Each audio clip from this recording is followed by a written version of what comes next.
Listeners be advised. The Soliloquy podcast discuss matters related to the human experience and many that are sexual in nature.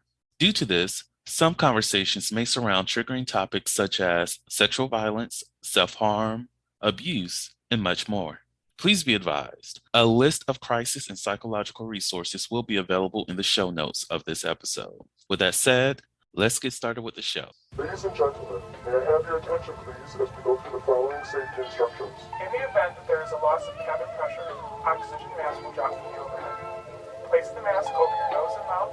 Breathe normally as oxygen is flowing even if the mask is not exposed. Be sure to adjust your own mask before helping others.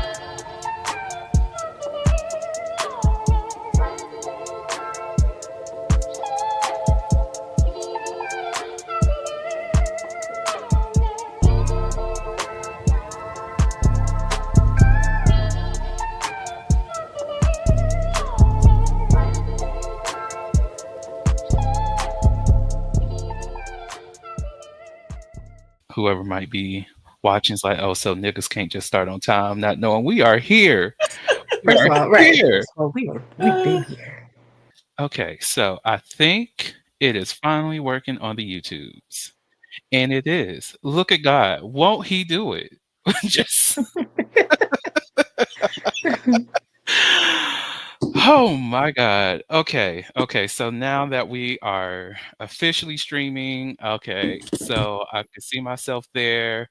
It's behind a little bit because internet wants to do whatever the fuck it wants to do. It is what it is. It is what it is. Okay. So the good part is that we're live and we're here. So let me go ahead Amen. and get us started off. So how do I start my damn podcast? Oh my God, it's been so long. And I haven't even Now started that drinking yet. that's a Look, shame. so meanwhile, mine is getting warm. Oh, as you should, as you should. Okay. All right. Hello, hello, hello, everybody. Welcome to the Soliloquy podcast, where we step out and speak on sexuality. This is your favorite host, Vernon T. Scott, also known as Slater Jackson, and for you freaky motherfuckers out there, Sebastian Adams. On today's episode, it's kind of, I guess, a special event. It is Heauxvember. I know I have not been doing any kind of Heauxvember shit at all this year because a nigga's been busy, okay? A nigga has been extremely busy. But yeah, it's Heauxvember, a time to celebrate, even though motherfuckers may be depressed, and we'll get to that in a second. And as you can see, we're live on the YouTubes and other places, and I am blessed to have Nicole and Kristen with me today. So, how are y'all doing? Before we get into depressing things, how are y'all doing today? I'm making it as best I can. Look, One day at a time, one moment at a time sometimes. Just, one foot at a taking off the time. cape is hard. Taking off the cape is hard, but you know what? This is the perfect time because, it's finally getting cooler outside. So the desire to get cuddled up and comfy is Mm. already there. Y'all just made it easy. You take this cape off and bundle up real quick. Listen, Lord knows I love a good cuddle season. I was talking to a friend the other day and I was like, the one thing that sucks, because it's been a draft. Oh, sorry, not a draft, a drought. And a nigga's just like, "Hmm, there's that itch I needed to be scratched, and where y'all at?" And I was like, I blame climate change because it's too hot. It's supposed to be cuddle It's hot. season. People supposed to be coming together, but Hmm. it's too hot to be cuddling. I got all the fluff and nothing Exactly. to give it to because it's hot as fuck right now. Like, come on. Right. You still saying get off me. Okay. I don't need you. You too close. You too close. Put this AC on like 65, 50, or whatever the fuck. Then we can manifest a damn cuddle season in this room. But Oh my goodness. outside it's too hot. It's hot inside, outside. I tell my partner all the time, I do not like to cuddle. We could do it for a few seconds, and then it's like your side, my side. That's it. Okay. Mm-mm. Okay. Jesus. All right. So To start off, let's do a little bit of introductions. Of course, my name is Vernon. I'm the host of the show. For those who are new, haven't heard of this show before, and just like, who the fuck are these motherfuckers? I saw this Eventbrite. I said, I go. Whatever the case may be, welcome. Happy to have you, but who is this nigga? So my name is Vernon Scott. Again, I'm the host of the Holy podcast. I am well, I was about to say sex coach, but I guess I can still say it. Sex coach, sex enthusiast, sex educator, a marriage and family therapist intern who is training to be a sex therapist. I'm all these great things. I wrote a book. I'm just here to be great and queer. You know what? Be happy. So that is me. Nicole, who are you? And then Kristen, who are you? Who the fuck are you people? Well, my name is Nicole Waldron. If you're new here, I've been on the show several times already, so I think people know who I am for the She's most part. bragging. She's bragging. But I am, but I'm the owner of Melanated Vixen LLC. Basically, sex coaching, intimacy and relationship coaching, education, sex enthusiast, like Vernon said as well. But just to dispel myths and help people have better and healthier sex and love lives in general. That's me. Yay. Kristen. Well, it's only like my third day out here. No kidding. Hi, I'm Kristen. This is my first show, so cherry is getting popped, I guess you could say. I am a Yes. social Yes. worker by We love a trade. version. I'm a social worker by trade, so I work closely with a lot of marginalized populations. I specialize in LGBTQIA plus adolescents, as well as refugees and immigrants. That's really my soft spot. So I really enjoy just working with persons of color as it relates to sexual identity and navigating spirituality, all of the sorts. So I'm excited to be here. Yay. So we have some Right. amazing and special motherfuckers on this podcast today. Love to see it. Hey. So, as we know, the episode in itself is called Election Aftercare. So there's been a lot going on, and I know some people don't are wanting to talk about the downside of what's going on, and I'm not going to make you suffer through that. So what I'm going to do, we're going to talk about it, of course. What you can do is just come back at a later time around 6:40, because I'm going to do a little hard stop on that. For those who are listening, I don't know where that timestamp is going to be, so you just go ahead and just when it's post, find the time, okay? When we're not talking about the election. So right now it's like 6:16. So do the math. 6:16 minus 6:40. You figure that out. All right. So um how the fuck did we end up here? Oh my fucking goodness. Good. Oh, to say depressed is not a totality of how I felt on Wednesday. I just woke up and I was like, I'm in 2016 again, nigga. Oh, is this where I really want to be? Is it? I'm angry. I am sad. I see these numbers. I want to cry. I need to cry. I Mhm. feel hopeless. I feel defeated. I feel all these emotions. I'm overwhelmed. Like a nigga only had like not even a full 90 minutes of sleep because I tried to go to sleep around 5 a.m. Then that didn't work. Somewhere I faded off, and then I woke back up because my alarm went off because I had a 10 o'clock appointment. I need to get ready to that for that, so I had to put myself in the mindset of you have to be a therapist. It's not about you. It's about whatever your client needs. Forget your needs right now. Be there for them. They're going to talk about this. Get ready and make Right. this damn day. Oh, it was rough. What was y'all's reaction? I cried more than once. And I think this is really the first election where it has hit me as hard.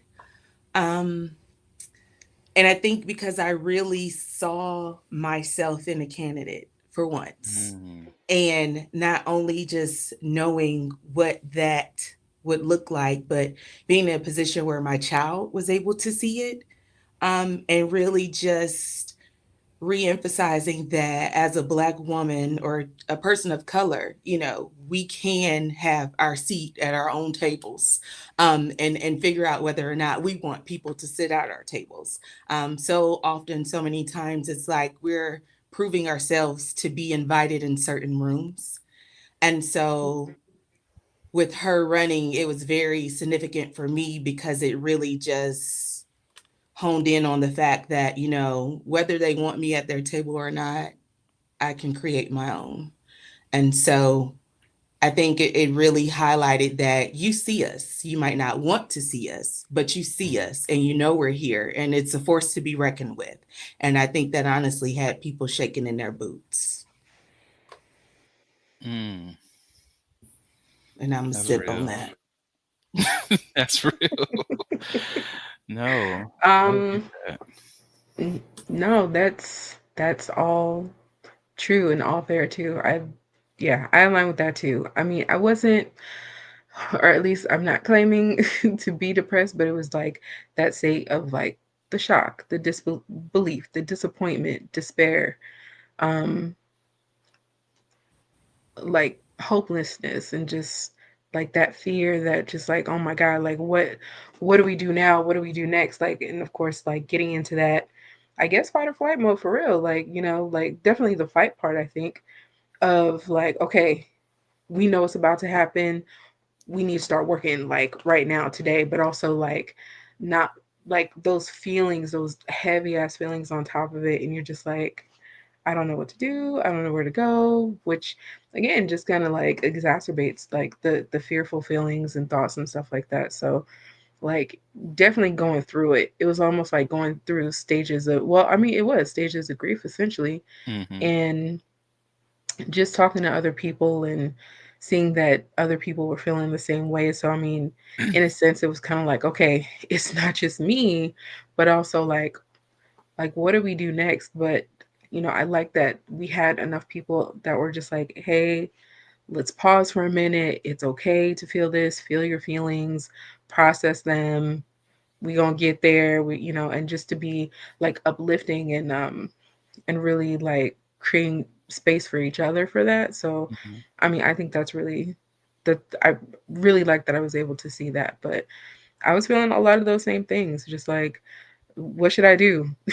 Right. My passport I know is good, but I need to update it. Do I need to go do this? Like, where can I live that's safe? Is it Mhm. and just a different part of the country thing, or should I just leave the country altogether?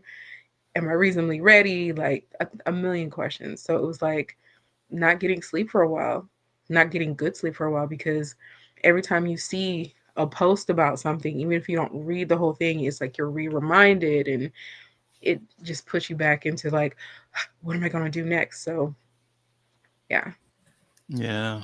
it's been a roller coaster for sure. Right. And I think the thing that really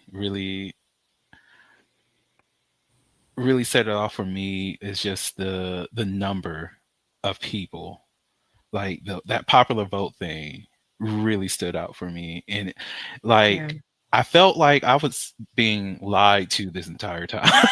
Like it seems as though the way that the narrative has been that, oh, we're going this direction, that we have a collection of people, a whole community of people who see that this is not the best route for us, that right, have unity in that understanding, that we get that this is not going to be the thing that's really going to be the mindset of what this country is supposed to be.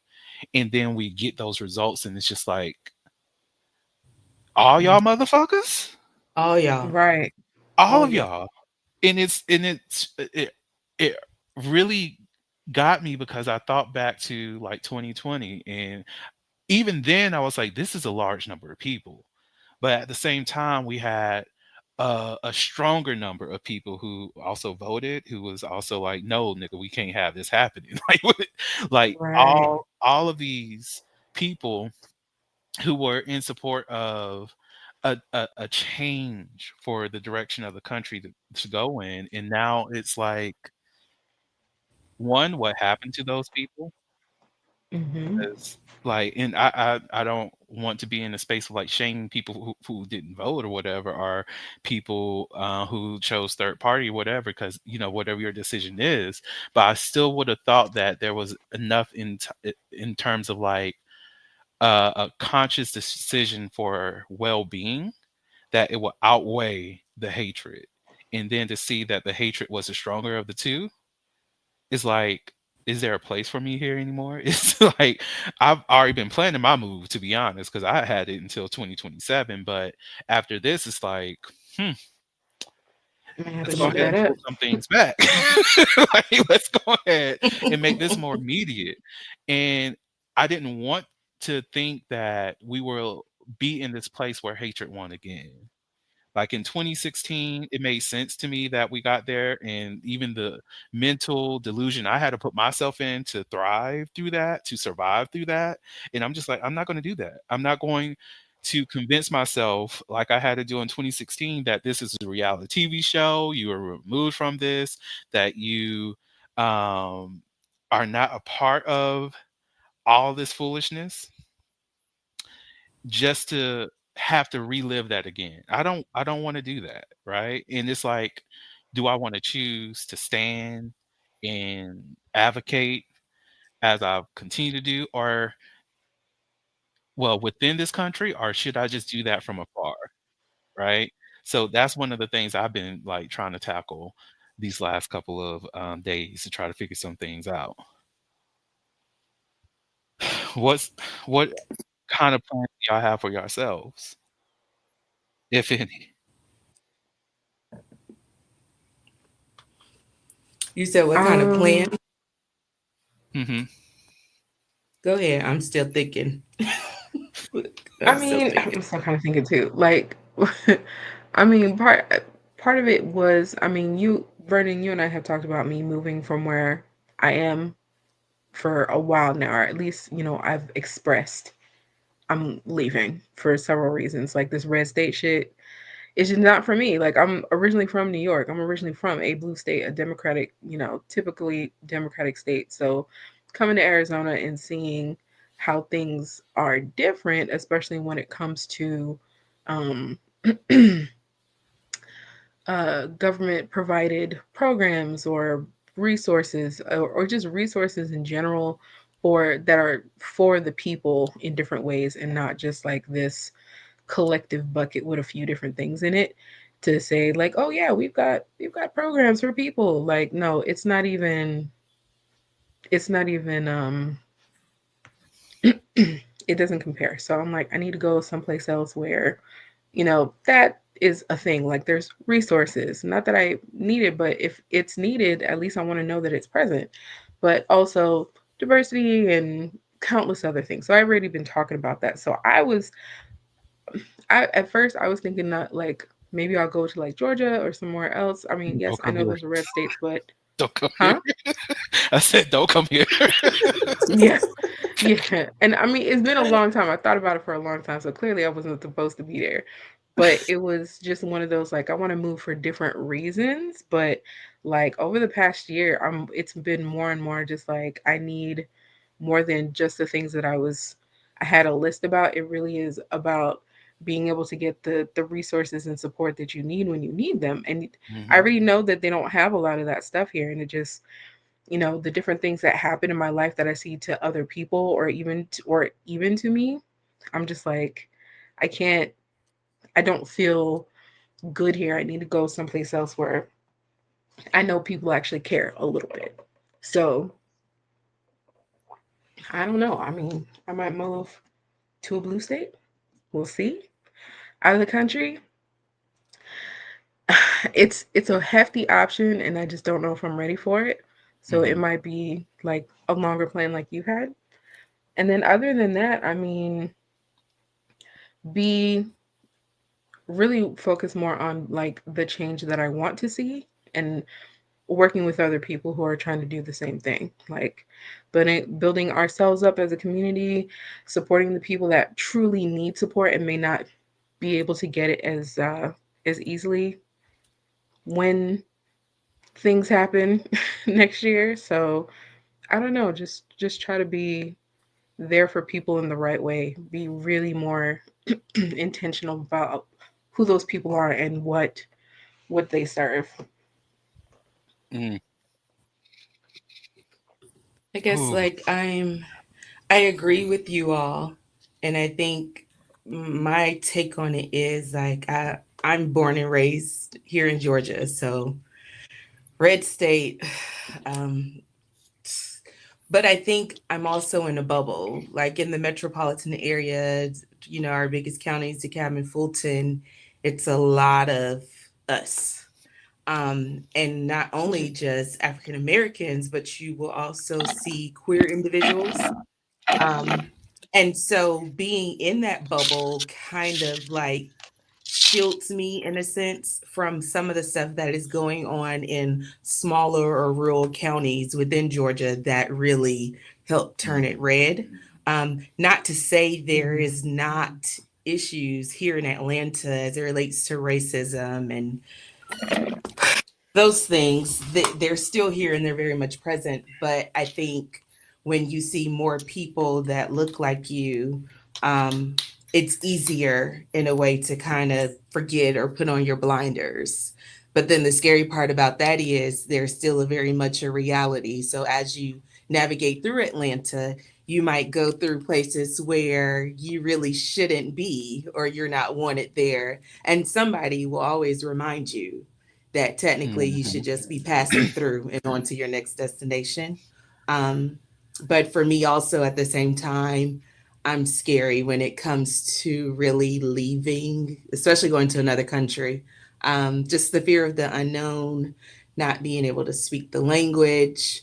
There are certain things that I know would just continue to cause me anxiety. Whereas here, I feel like just growing up as a African American, code switching has been like something that has really been like instilled in us since childhood, that we know when we're out in certain parts or you get pulled over by the police, there's a certain code of ethic, as you will, that you need to adhere to when dealing with figures in authority. So it's the sad reality because that Mhm. is really us being conditioned in a way that they want us to, honestly, and that's a truth that I'm really kind of admitting here in this forum. So I appreciate the vulnerability already, but yeah, I didn't know if I was go look I didn't know I was going to go that deep. I was keeping it real Okay. surface level.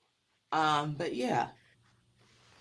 No, that's real. And like, I just think about the coping mechanisms that we develop in order to survive, especially here in Georgia. Like, I tell people often, like, I like my racists to be upfront and honest about it. I like to see your Confederate flag. Low key, I like to see your UGA uh paraphernalia because a lot of times it's kind of linked with that Confederate flag. So it's like I like to know what spaces I'm getting myself into.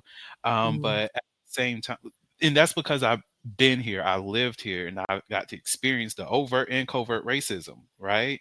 That a lot of people, especially those who are on the coast, are not used to experiencing. So, yeah, you're going to be shocked when you see it. To me, no. Like that's why. Like if think back on on the day of, or even throughout this past year, whenever racist shit happens, I see so many posts saying, "I'm I'm shocked, but not surprised, because we are holding an expectation, hope for a different change, but we also know the reality that we live in, especially here in Georgia. Like I know that I cannot just be driving wherever I want to go if I want to go to Forsyth County or Forsyth, Georgia. I can't just go anywhere I want to go. I need to be close to that interstate, get my gas, and get the fuck out, right? Because if I go too deep, a motherfucker might not be coming out. It's that serious in this state, right?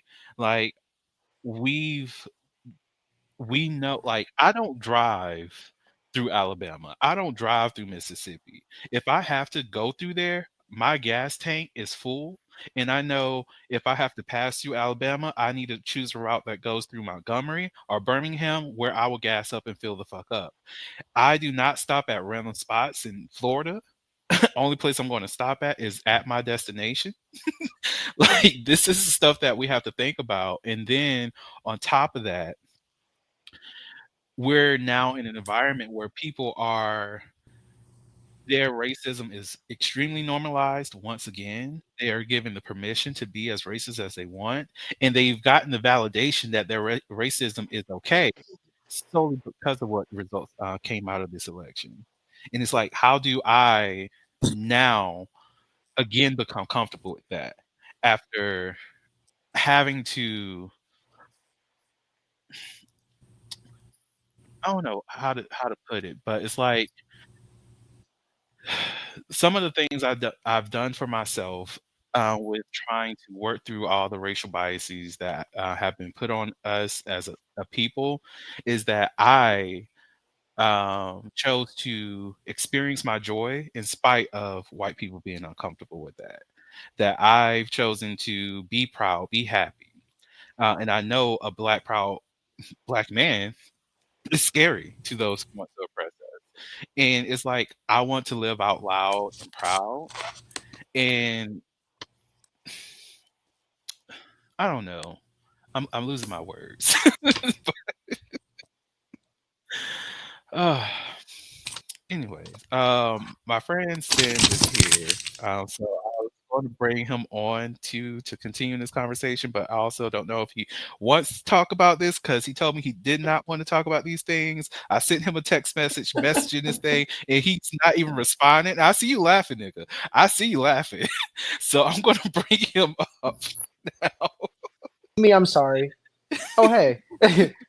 I didn't even see, I didn't, because I've been trying to get into it. I'm sorry I'm late, you guys. Can you see me and hear me? You're good. Yes, Yeah. Okay, okay. Well, Could y'all see me welcome. the whole time? Because I was like struggling trying to get into it. Oh, I could. I saw you. No worries. Okay. That's Well, first of all, how are y'all doing? we're I Well, making think it. the consensus is yeah. we're making it. The Yeah. get, regardless, yeah, regardless of the odds, I Day hear by you. day. Baby steps, literally. How are Mhm. you doing? I'm okay. I'm in a little bit of shock because I'm just now kind of getting back into the loop. The reason I was saying that I would prefer not to speak on it because I didn't know really um, what to say anymore. I don't have the Mm, words anymore for the state and the climate that we continue to find ourselves in. Even though I know that the pendulum has to swing both ways. It has to be kind of shitty for it to get to where we need it to be. So what had happened was I'm in Georgia now by like a year. I moved here a year ago. I didn't know that this was a red state. Um, but I'm from South Carolina, and I ended up having to do the absentee ballot. So I sent them down the thing to send me the stuff for the ballot, and they never sent it.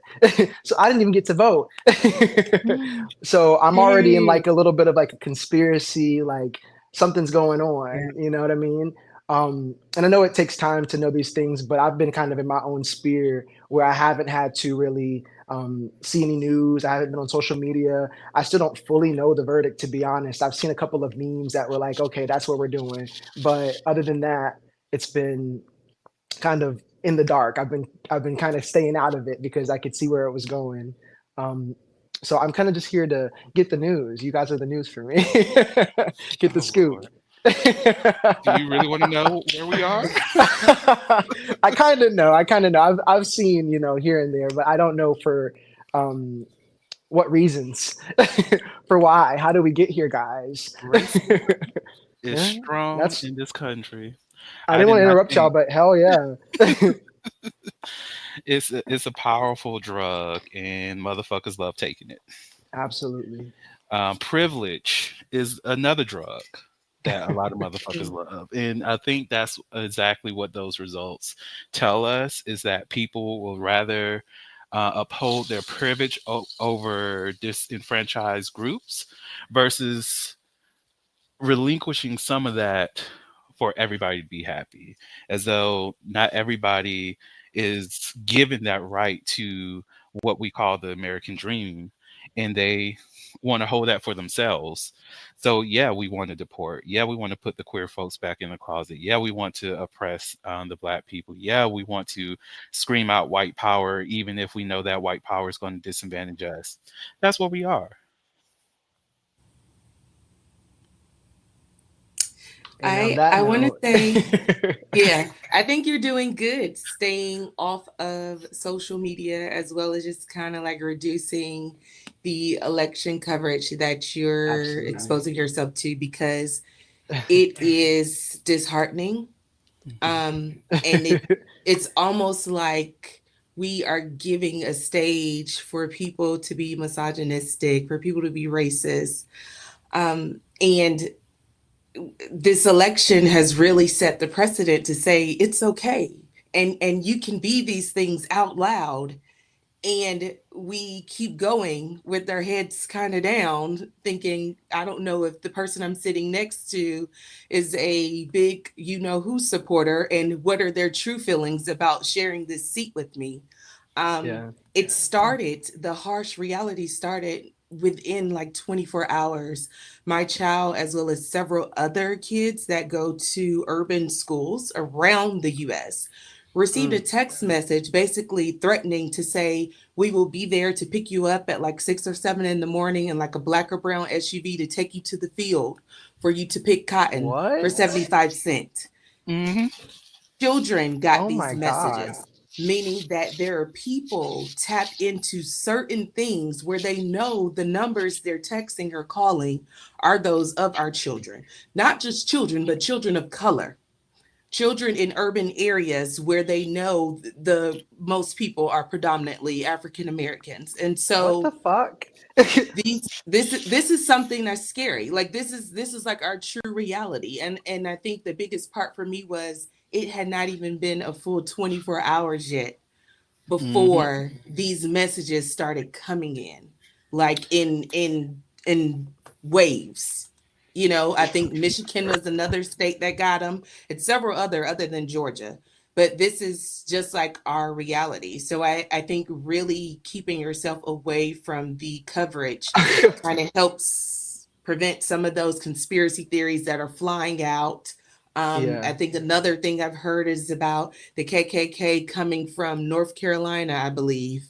And this was something that was spread out within Gwinnett County Sheriff Department that this is something that's happening and they're Yeah. targeting Black women. So it's like really we're in a space right now where we have to filter between the bullshit, the real shit, and the shit that is bullshit, but it's really real on top of that, you know? And it's Yeah. like, Mhm. how do you cut through those layers, but also still conduct yourself accordingly every day because we still got a job to do.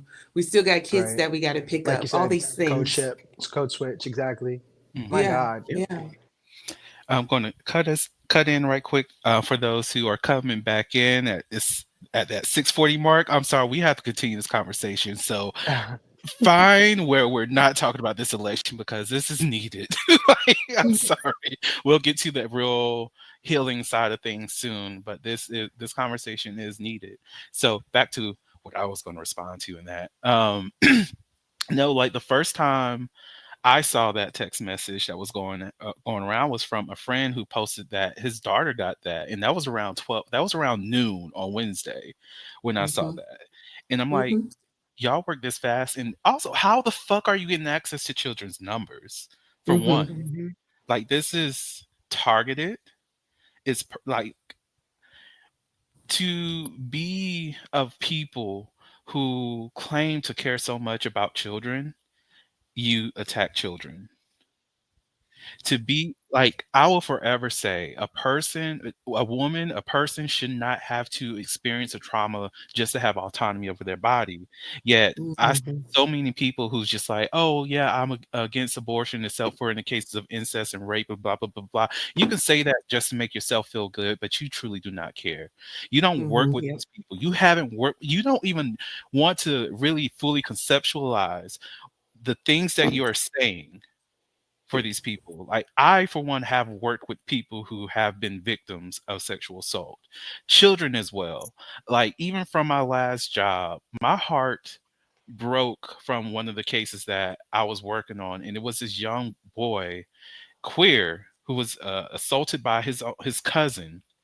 His parents didn't believe him. His parents just blaming him. He even had a conversation with me because I was his advocate, and he was talking about how he feels bad that he even brought this up to his family, and that he felt as though nobody was ever going to even think that he's being truthful. And I had to let him know, you're here because someone believed you. You're here talking to these people because we actually do believe you.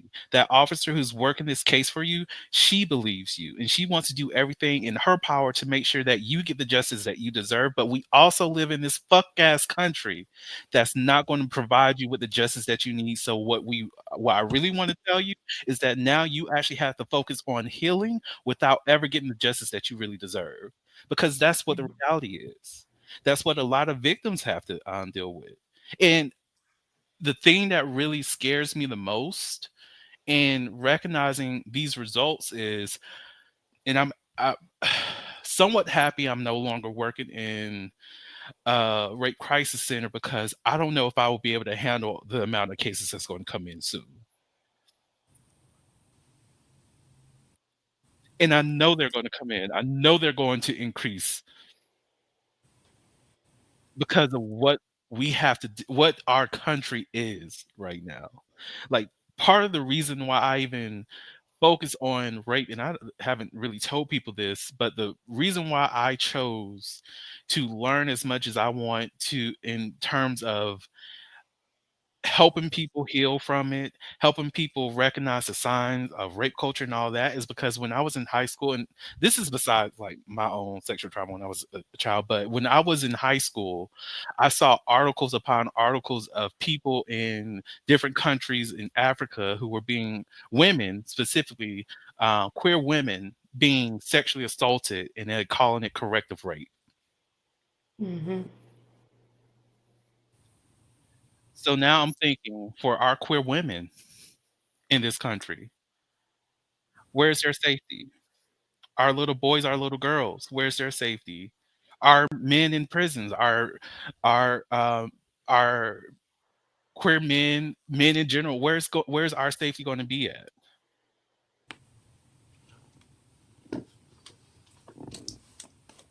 Sad reality is we have to create it, and we Yeah. are the ones that are actually scared.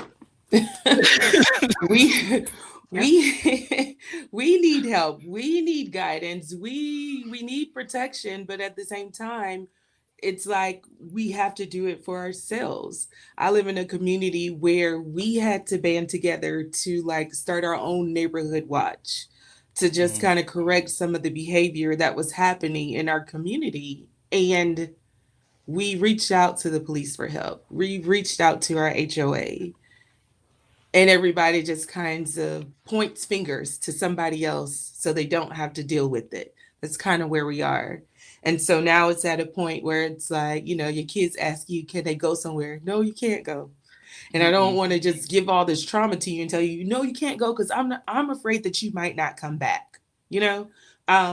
But it's like, how do we avoid sheltering them, but allowing them to have these real conversations and know the state of the country at this point, so they are informed of the decisions they're making and being careful about the people they hang around as well as the places they're in. But then you also want to give them the opportunity to still be kids, to still just kind of Mhm. enjoy life, to understand that this is where the land of opportunity is. And that's pretty much a loaded thing where we say, yes, this is the land of opportunity, but it depends on who you are and what your journey to opportunity looks like.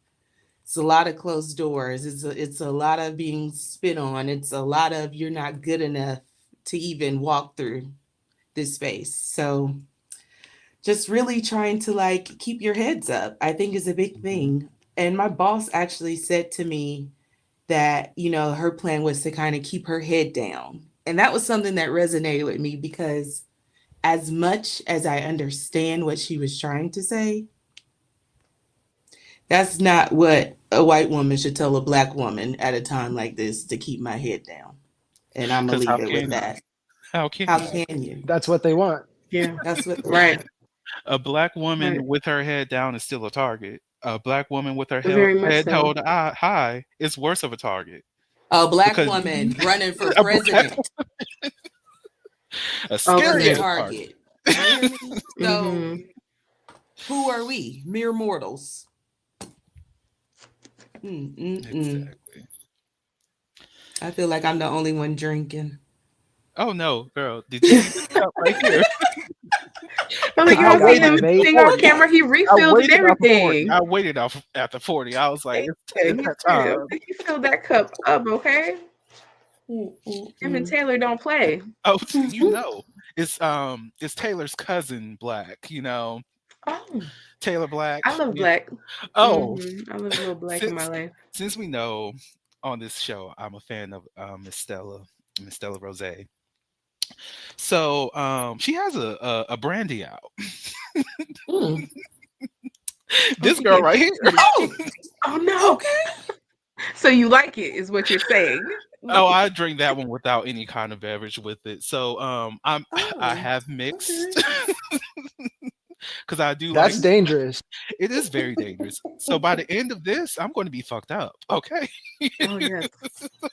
Yes. Rightfully so. More power to it. Okay.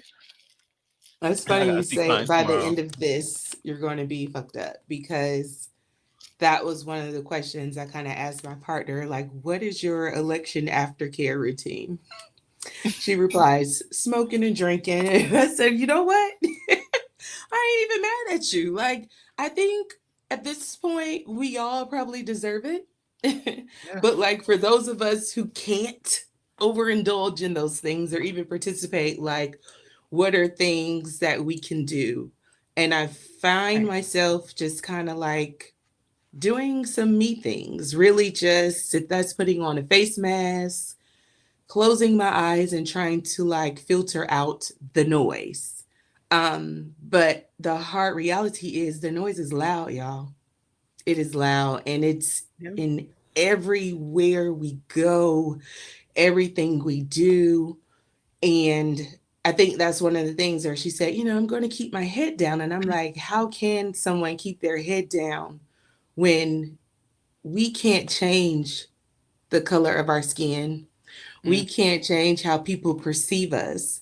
Um, and so these things that are constantly being instilled since we were very young, what they're teaching in school, all of these things are trying to ignore or erase certain parts of history.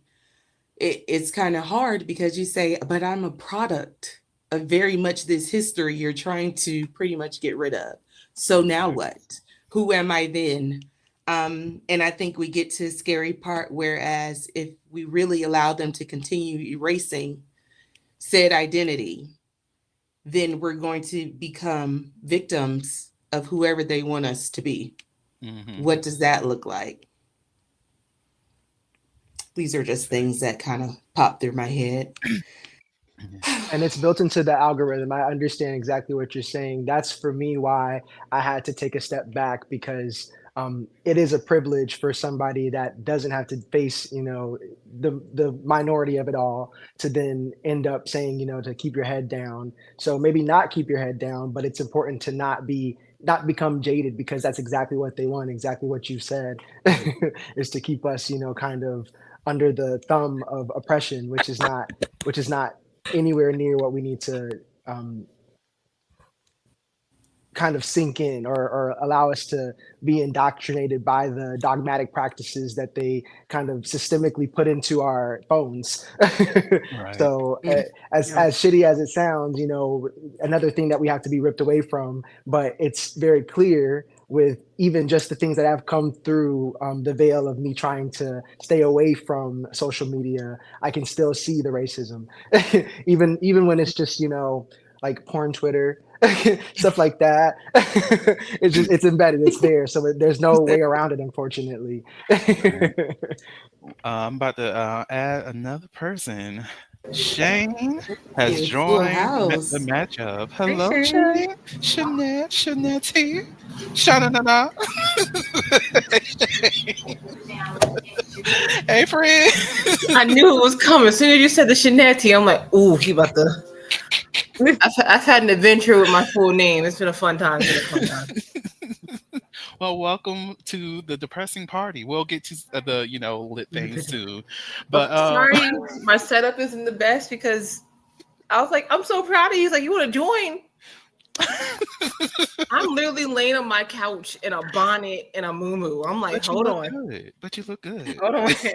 Listen, it's all mood. That's what I was telling him because usually when I'm with him, I'm like, let me put a little bit, at least a little minor face on, do my hair a little different, not wear some t-shirt or whatever, unless it's for whatever we're doing. And then I was just like, you know what? Let me just brush this up, just make it a better bun because I feel like everybody's gonna feel the way that I'm feeling right now. Just fuck it, man. I'm here. Mhm. Just take me as I Exactly. am, like Mary said. But I wanted I wanted to step back into that put your head down because the only thing I was thinking about hearing that was I don't see color. And that's essentially what I'm getting from that. Oh, I Like love that phrase. what you're telling me is just to ignore the things because by not seeing color, by putting my head down means I don't have to approach or confront the things that's really going on. Like if we think about the Handmaid's Tales images that they continue to put out there, what is they doing? Their heads are down. So Mm-hmm. what you're telling me is what our goal is to move and comply. That's what I'm hearing whenever you tell me to put my head down. What you're telling Exactly. me, shut the fuck up. You're not telling me to be a part of the change that we need to see. You're telling me I need to accept this and allow, rather than accept this and fight for a change. Because I can accept that the reality that we live in is not the reality that's special to me, but that does not mean that I have to be okay with it. And putting my head down is telling me, yeah, I'm cool with it. I'm just going to wade through the waters. That's it. Mm-hmm. Mm. It reminds me of like be afraid. Hmm. And I was Bernie, you met one of my parents. My parents are both very much I want to say what I say, regardless how it's going to come out and what's going to happen in the long run because we got to fight. That's literally our motto. We're going no one's going to whoop my ass. So we're going to be fighting out here. We're going to both ignore just going about our merry way. So like I refuse like my boyfriend is white. This man has been in a panic since the six. He was like, "Oh my god, if you're gonna do this, and that," I'm like, "This is your first time, buddy boy." I'm like, "I'm 31. I've been dealing with this since I was one. Calm down, breathe, take a shot. We'll be fine." So Listen, like this whole like ever since the election, of course, like I was feeling the blues. I'm not gonna sit here and deny it. I was feeling the blues the morning of the six. It's like, oh my goodness, we're kind of fucked. American people have proven once again to the rest of the world that we are not that intelligent. It's already been a joke. It's already been a meme. If you ever travel overseas, they don't see America as very intelligent individuals. And November 5th, we kind of proved them right. So it's just, well, I am worried about some aspects, but some of it's just like it's been like run the mill things we've already dealt with. It's just now people feel more brazen about it. My main concern, like my profession, I'm a librarian. I faced a lot of life ending decisions if they have their way. Like I could be forced to register as a sex offender just because I have books about sex ed on my shelves. That's my biggest fear. Like I can deal with the racism. I can deal with people being misogynistic. I'm a black woman in the South. That's nothing. Being registered as a sex offender with no clear definitive way if I can get off of it, I'm like my life would be absolutely ruined at that point. hmm That's my biggest fear. Like I can deal with the racism, I can deal with the misogyny. I can even deal with people like the well-meaning but high-key racist people. You know what I'm talking about? Like they think they're saying something like the white liberal. Hey, Martin Luther King said it first. You right. You right. And then like so white liberals and white feminists, like they think they're helping, but in the end of the day, they're not helping anyone but really themselves. Like I can deal with them, they're like a weird category. It's just the unknown for my profession. I'm like, I like what I do. I like being in education, but I don't want to be a sex offender. Hmm. I'm too pretty for that list. Hell no. No, I'm I like, feel you. oh no. Like that's actually a conversation I was having with my therapy supervisor on Wednesday. I was telling her like, 'cause she asked me what's some of my concerns. I was like, "Girl, I don't know if we will be able to do our job because, girl, we work at a sex therapy clinic. Like, do you not know what's going on in Florida with the don't say gay bill and how they're trying to utilize that? I'm like, and on top of that, gender affirming care, we are part of that process. Like, yeah, we're not doing any surgeries or anything like that, but the way that these laws are being written, they're very broad. They're not specific at all. And technically speaking, the stuff that we do, we are classified as sex workers. If we were living in California, we'll be considered sex workers because we are doing work as it relates to sexuality. If you're a sex coach, sex therapist, you are a sex worker, right? So we fit under that umbrella. Are they going to deem what we're doing pornography and try to ban the work that we do? Are they going to limit the access of care that we provide to our transgender clients that come see us? Like these are things that we really have to focus on and really try to develop because we have to know how we're going to fight this fight. And I want to be there for my clients. I want to be there for them because they deserve quality care, and I provide that, bitch. So I want to be there for them, and I'd be damned if a motherfucker in the White House decides to say that I cannot.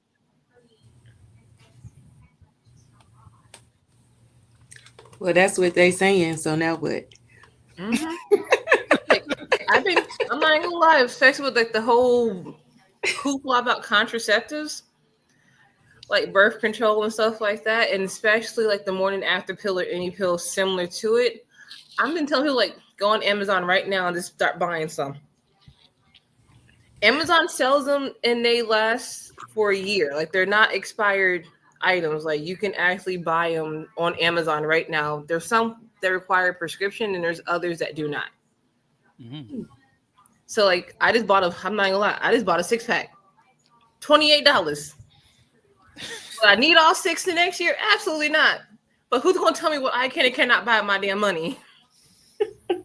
But That yeah, part. I've been sending people like if you need emergency like contraceptives right now, and if you're just not sure, you don't feel comfortable going to your doctor asking, Amazon has them right now, and there's other online people like resources that will send it out to you. They may be on the pricier side, but at least you have that access. Yeah. I've been directing them left, right, and center because the future about contraceptives is just very unclear. And like Vernon said, like a lot of the wording is very vague.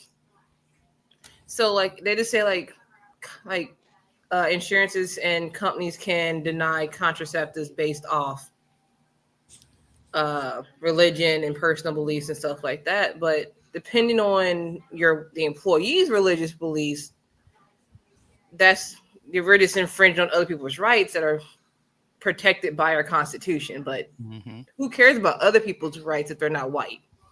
Mhm. Mm-hmm. Mhm. Like I've been almost yearly since like 2012 been posting on Facebook letting people know about a specific law in Georgia, that sodomy law, and what Mm. that law means.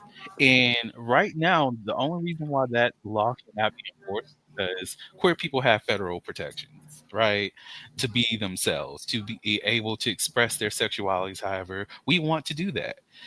However, this little sodomy law, it lists exactly what sodomy includes. That includes Mhm. oral sex, that includes anal sex.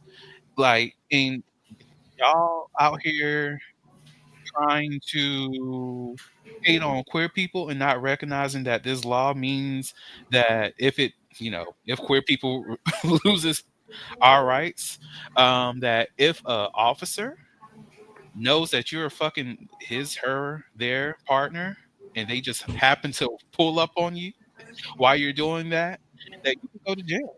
It don't matter if you're straight or not. You're Mhm. participating in sodomy because I came in there, she was sucking his dick, he was eating her pussy, whatever the breakdown is going to look like. You're going to jail. I'm 100% like convinced that a lot of these people who make these laws don't have sex. Oh God, no, they don't. Not good sex, not Like, quality sex. because like we all remember Ben Shapiro's like Oh, he ain't getting none. his definition, like his His wife breakdown of hates him. WAP. We're like, why? Thank you so much for confirming what we all believe. Your wife is just Misery loves bigger. company. Wife ain't getting him not any bit of that dry cookie, Lord. Shit, if it was, Yep. and if she was, it's still dry because she said, you have a medical condition if you're that wet. I'm like, oh my God. The women in his This life man are doesn't not know how this shit aroused. works. They're not aroused by him. You I'm see like, him? oh my He- God. Why, thank you for telling us your wife is unattracted to you. Right. Once again, confirming what we all knew. What we all do. So that's what I'm so 100% just start calling these motherfuckers virgins. I'm like, shut up, virgin. Like, you're probably going to Reddit mod right now on like 4chan hating on women because you ain't getting none. That's probably why you're passing these laws. If you can't have sex, neither can anyone else. I'm like, what kind of dystopian future is this? Right. But yeah, like when you break down like some of like their laws and like how they like describe it and talk about it, I'm like, do you know how sex works? Or have you ever had like No. an actual pleasurable experience with sex? Because if you haven't, by all means, please go seek a therapist right now. Because I'm sorry that you went through that, but it's not the rest of our fault. Mm-mm. And these ones that you were saying, like, do they even know how to have sex? Probably not, because their state or whatever probably enacted that sex education is not mandatory, or they don't want sex education in those schools or anything like that. So, no, they probably don't know for real. I got so lucky with my mama, who was outrageously open about sex with her daughters and son.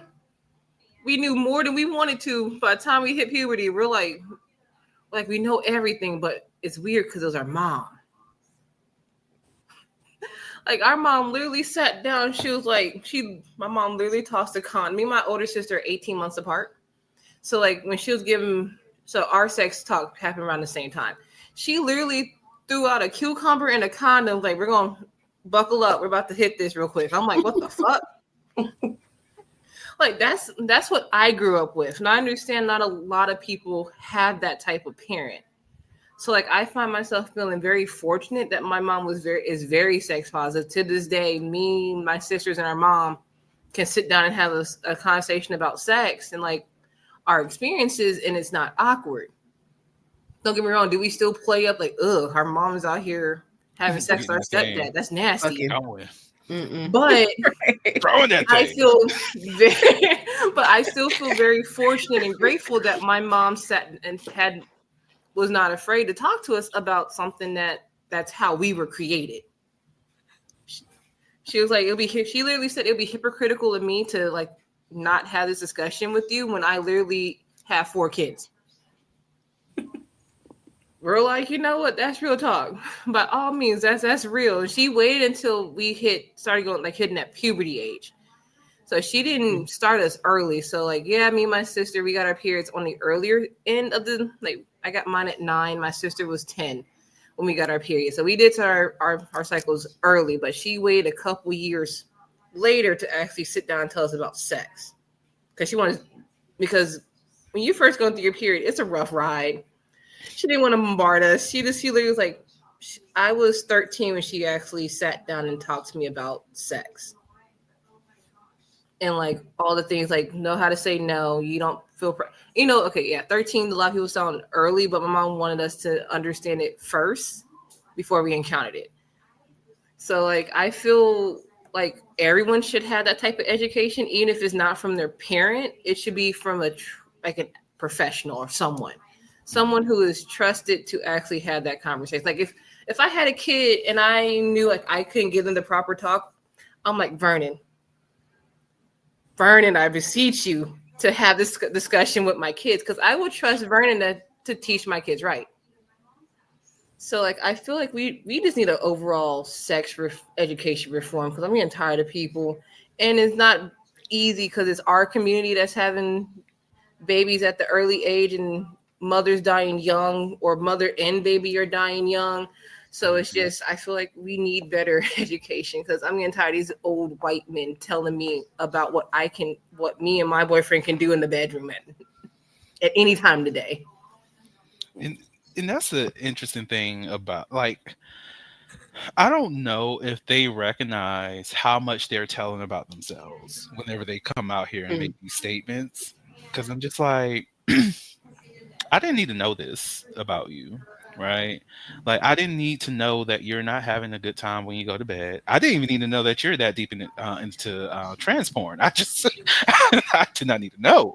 Like, I be Right. listening to some of these politicians. I'm just like, how the fuck do you know about this? Like, what is going on? Like, I have friends who are trans, and I don't even be knowing half the shit that y'all be knowing. And y'all be incorrect on the facts, but like, be so deep in the details. Like, what's going on? What's the real tea? Somebody doing something in secret. Okay. Half the mark, they get what was that escort site that got hacked? Escorts got hacked? Yes, because it exposed like a lot of politicians and even like some like celebrities. Backpage? No, it was because one of the what was it, that 23 kids in arrangements? Hold on, Seeking arrangement. That's the only one I know of. Don't ask how I know. I really Right. These are the ones that I was just like, I can't think of anything. Oh, that's good tea. Now, like that RNC convention, that stuff about Grindr, I was like, how the fuck do you break down Grindr servers that is that many motherfuckers logging on? Ashley Madison. Okay. Ashley, that's Do they accept? Right. I remember that. Broke men? Yeah. Do they accept broke men who escort? Because I'm trying to find me a sugar motherfucker. No, like these people who are being exposed to like high profile people. Yeah, it was like a luxury. Like these are like elite escorts, essentially. Yeah.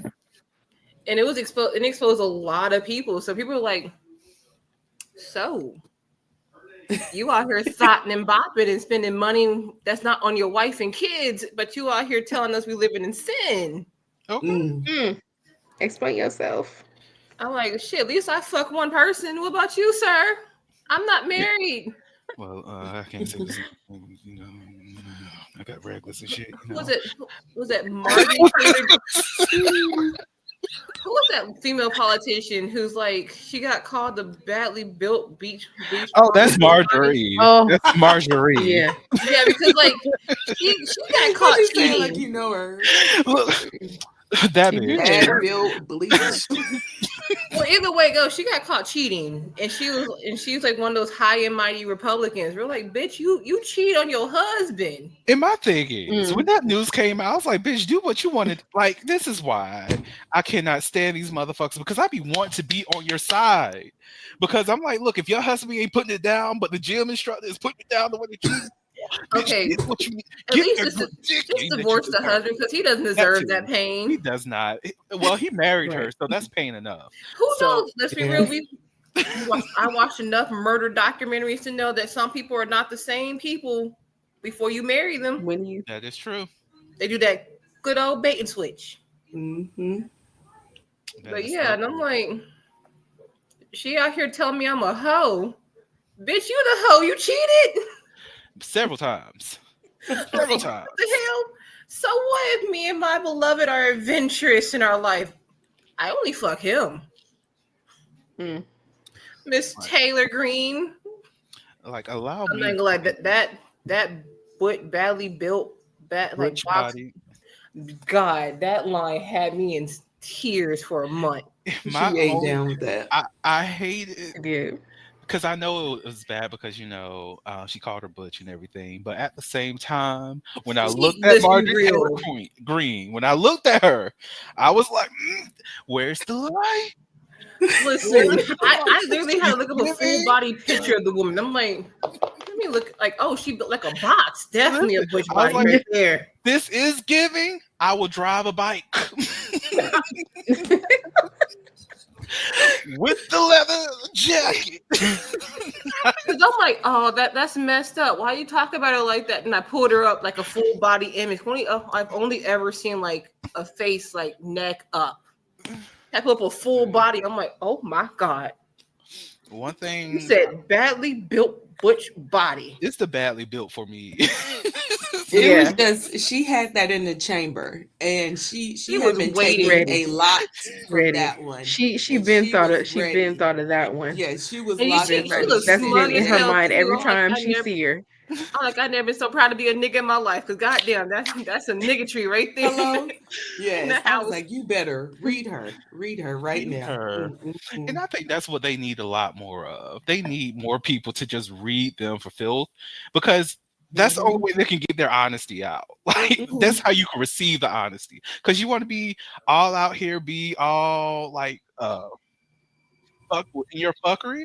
Oh no, I'm going to bring you that accountability, bitch. We're Mhm. going to Like, address you and read you for filth because that's what you are. You are garbage, right?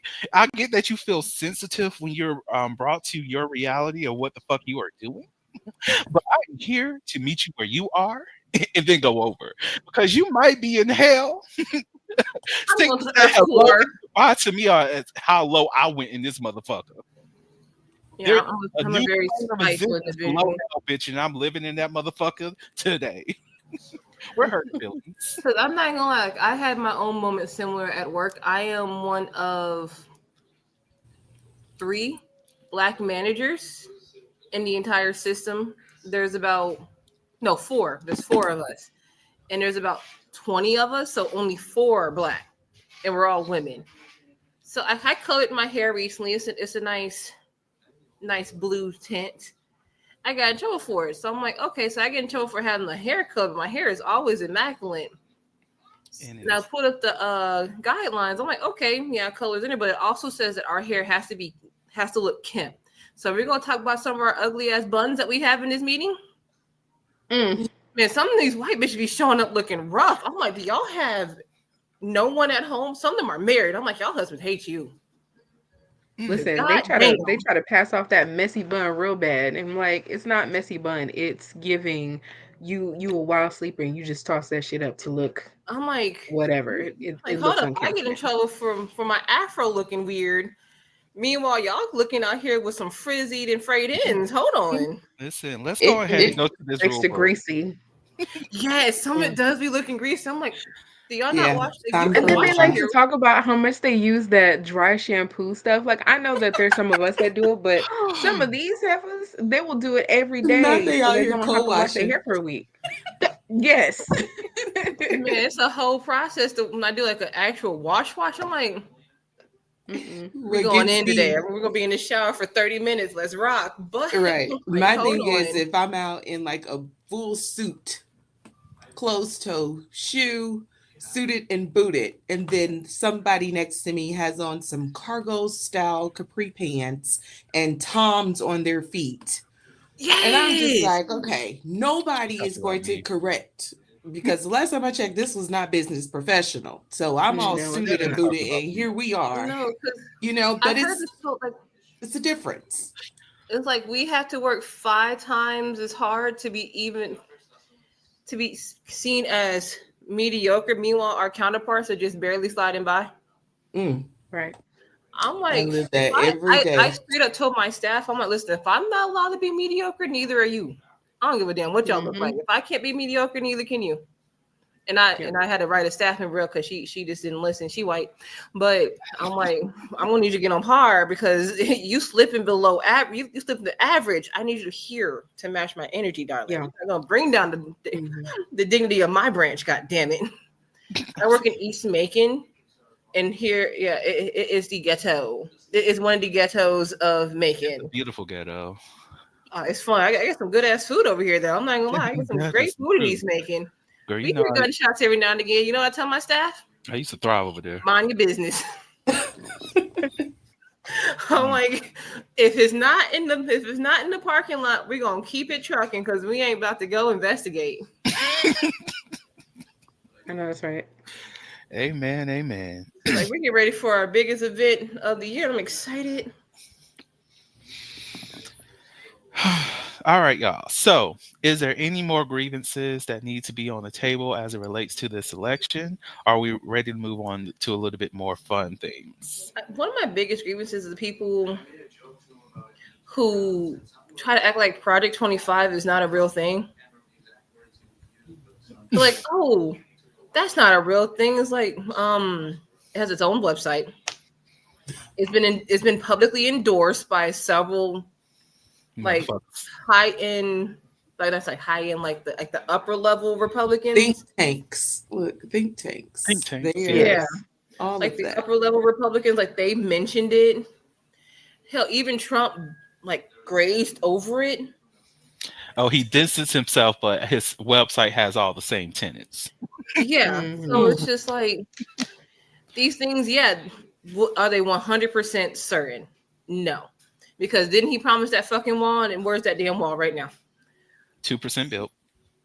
Is it 2%? I thought they only had the material in it and it That got might be messed it. up. That might be it. He spent money towards it. Either way it goes, it's like, is it 100% no? But the sheer fact that they had some of these things written, because like there's a whole section about cutting out special need things. I'm like, some of these parents with special needs, I know a couple who are Trump supporters and they voted for the man who has kids with severe special needs. So I'm like, I'm not sure who gonna help you because it sure ain't gonna be that man. Right. I think that's the thing that like we as a community struggle with is really understanding some of the policies that are put in place to prevent us from being our best selves. And so we have to have more of us that are not only advocates for persons of color, but also out there educating people on the laws, educating people on, like you said, Project 25. What is that? What does that look like? And how does it impact me? Because I know there was a narrative, especially like when I first turned 18 and got the right to vote and all these things. The narrative out there was, how does a presidential election like really impact you? And they wanted people to focus more on their local legislature because these local laws that are passing in your counties and in your city impact your day-to-day life, as far as the taxes, as far as what goes into the schools that your kids go to, all these things.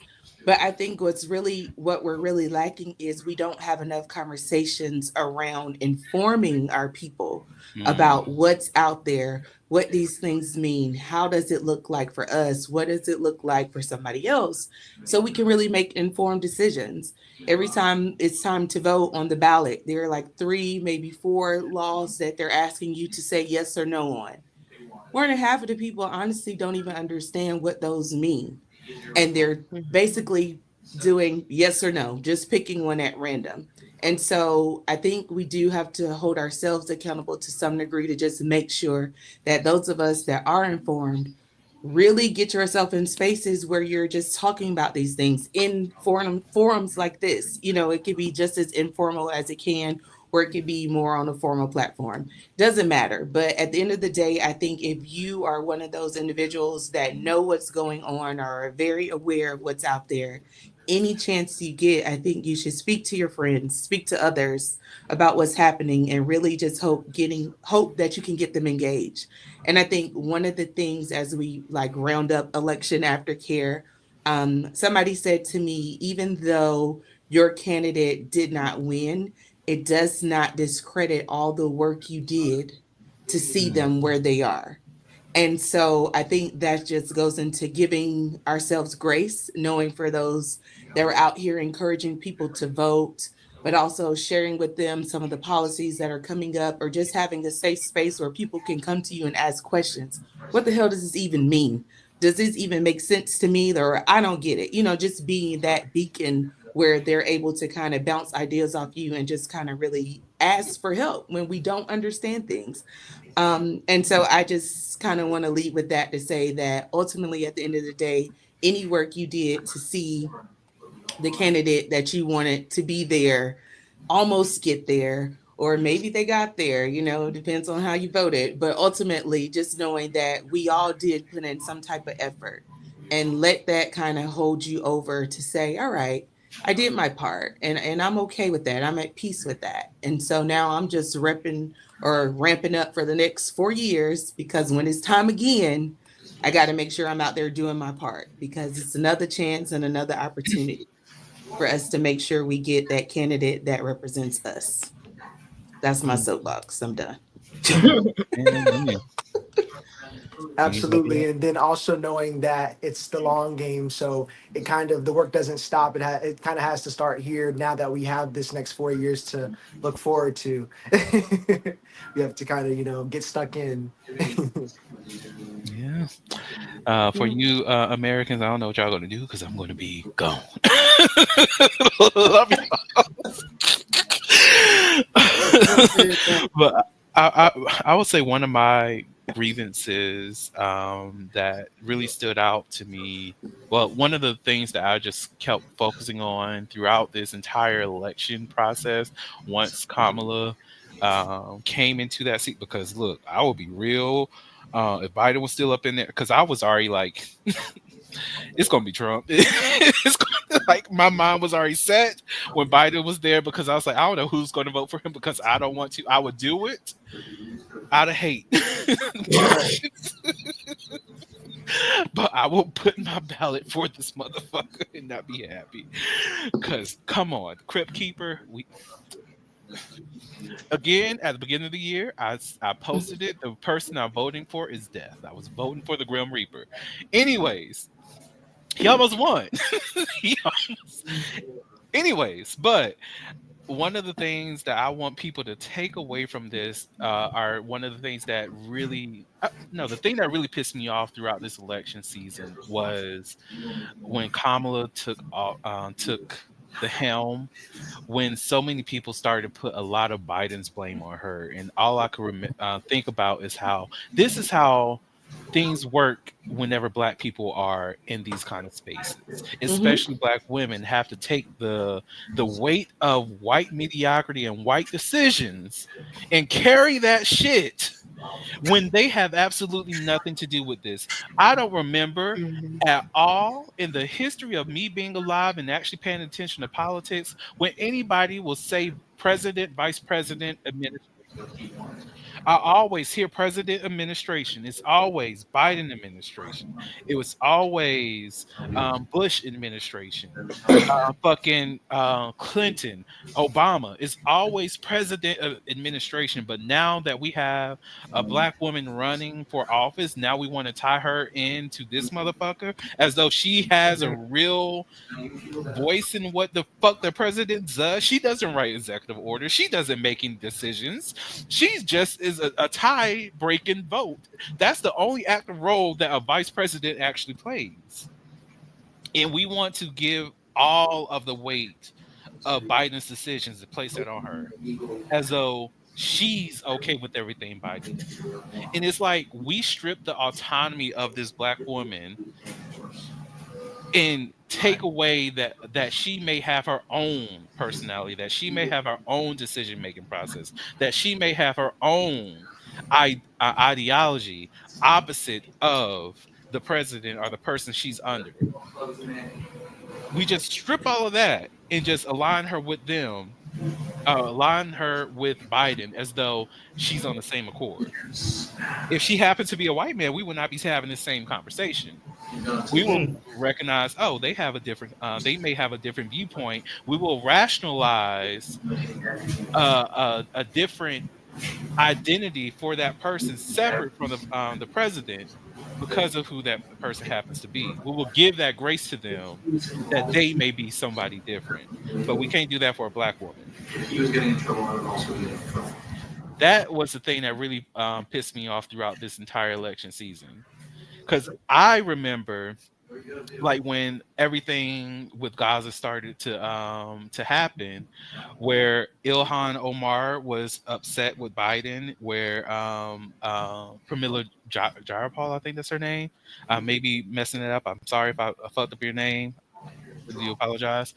But how so many Muslims officials in Congress had issues with Biden, but a lot of them started to support Biden after that decision and just like, hey, we're just going to work on this after a conversation they had with Kamala Harris. And my thing is, what was those conversations to shift the way that they interacted? It doesn't seem as though that was something of, hey, I support everything that this motherfucker says. Or was it, hey, I hear you, I see you, I do want something different, but right now we have to be in stand as a unit because you know these motherfuckers who's with us don't like you. We know these Mm. motherfuckers that's with us don't like us. But what we have to do right now is play the game. What we have to do right now is continue to advocate for ourselves, but we also know this power structure that's in our politics right now may have another thing to say because we don't talk about how Israel played a role in getting a lot of the progressive people out of office. We don't talk about that. We don't talk about how Kamala Harris had to play a very, very tight game to ensure that these same motherfuckers who got other Democrats out of their seats for Republicans or Democrats that's going to support them, we don't talk about how they actively did that. We don't talk about what kind of fear or what kind of worry she had to hold on herself to make sure that they don't do the same thing to her. Because Netanyahu clearly said, I want Trump, but I will allow a Democrat to be in office. But what I really want is that motherfucker who said I could go ahead and take it all away. We don't talk about that. Why not?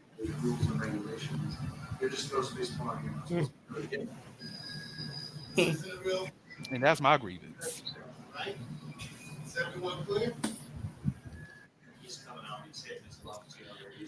All right. Anybody else before we go into some fun things?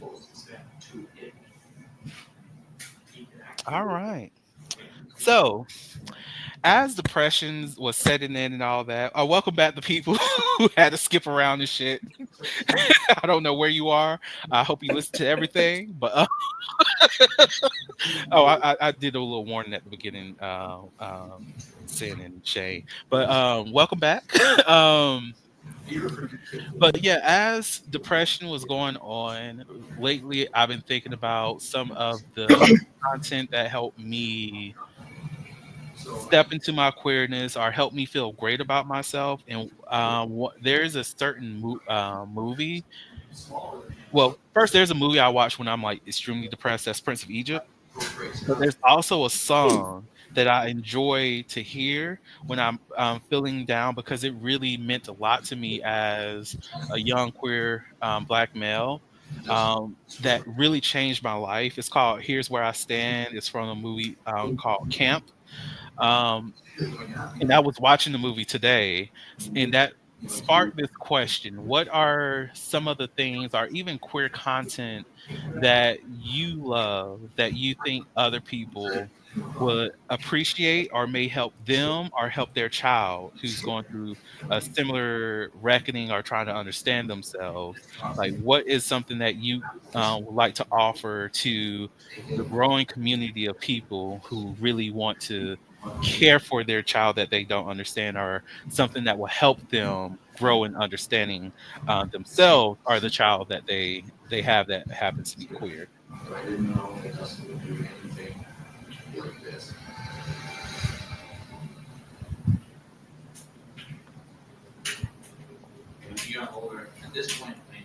Yeah, I don't know why you didn't send these earlier. God damn it, Vernon. Right. My bad. Well, My bad. Like, I got asked a surprise question at work, and I'm like, God damn it. This happened today though, so Yeah, I don't think forgive I me. have any content or like anything that I could direct somebody to.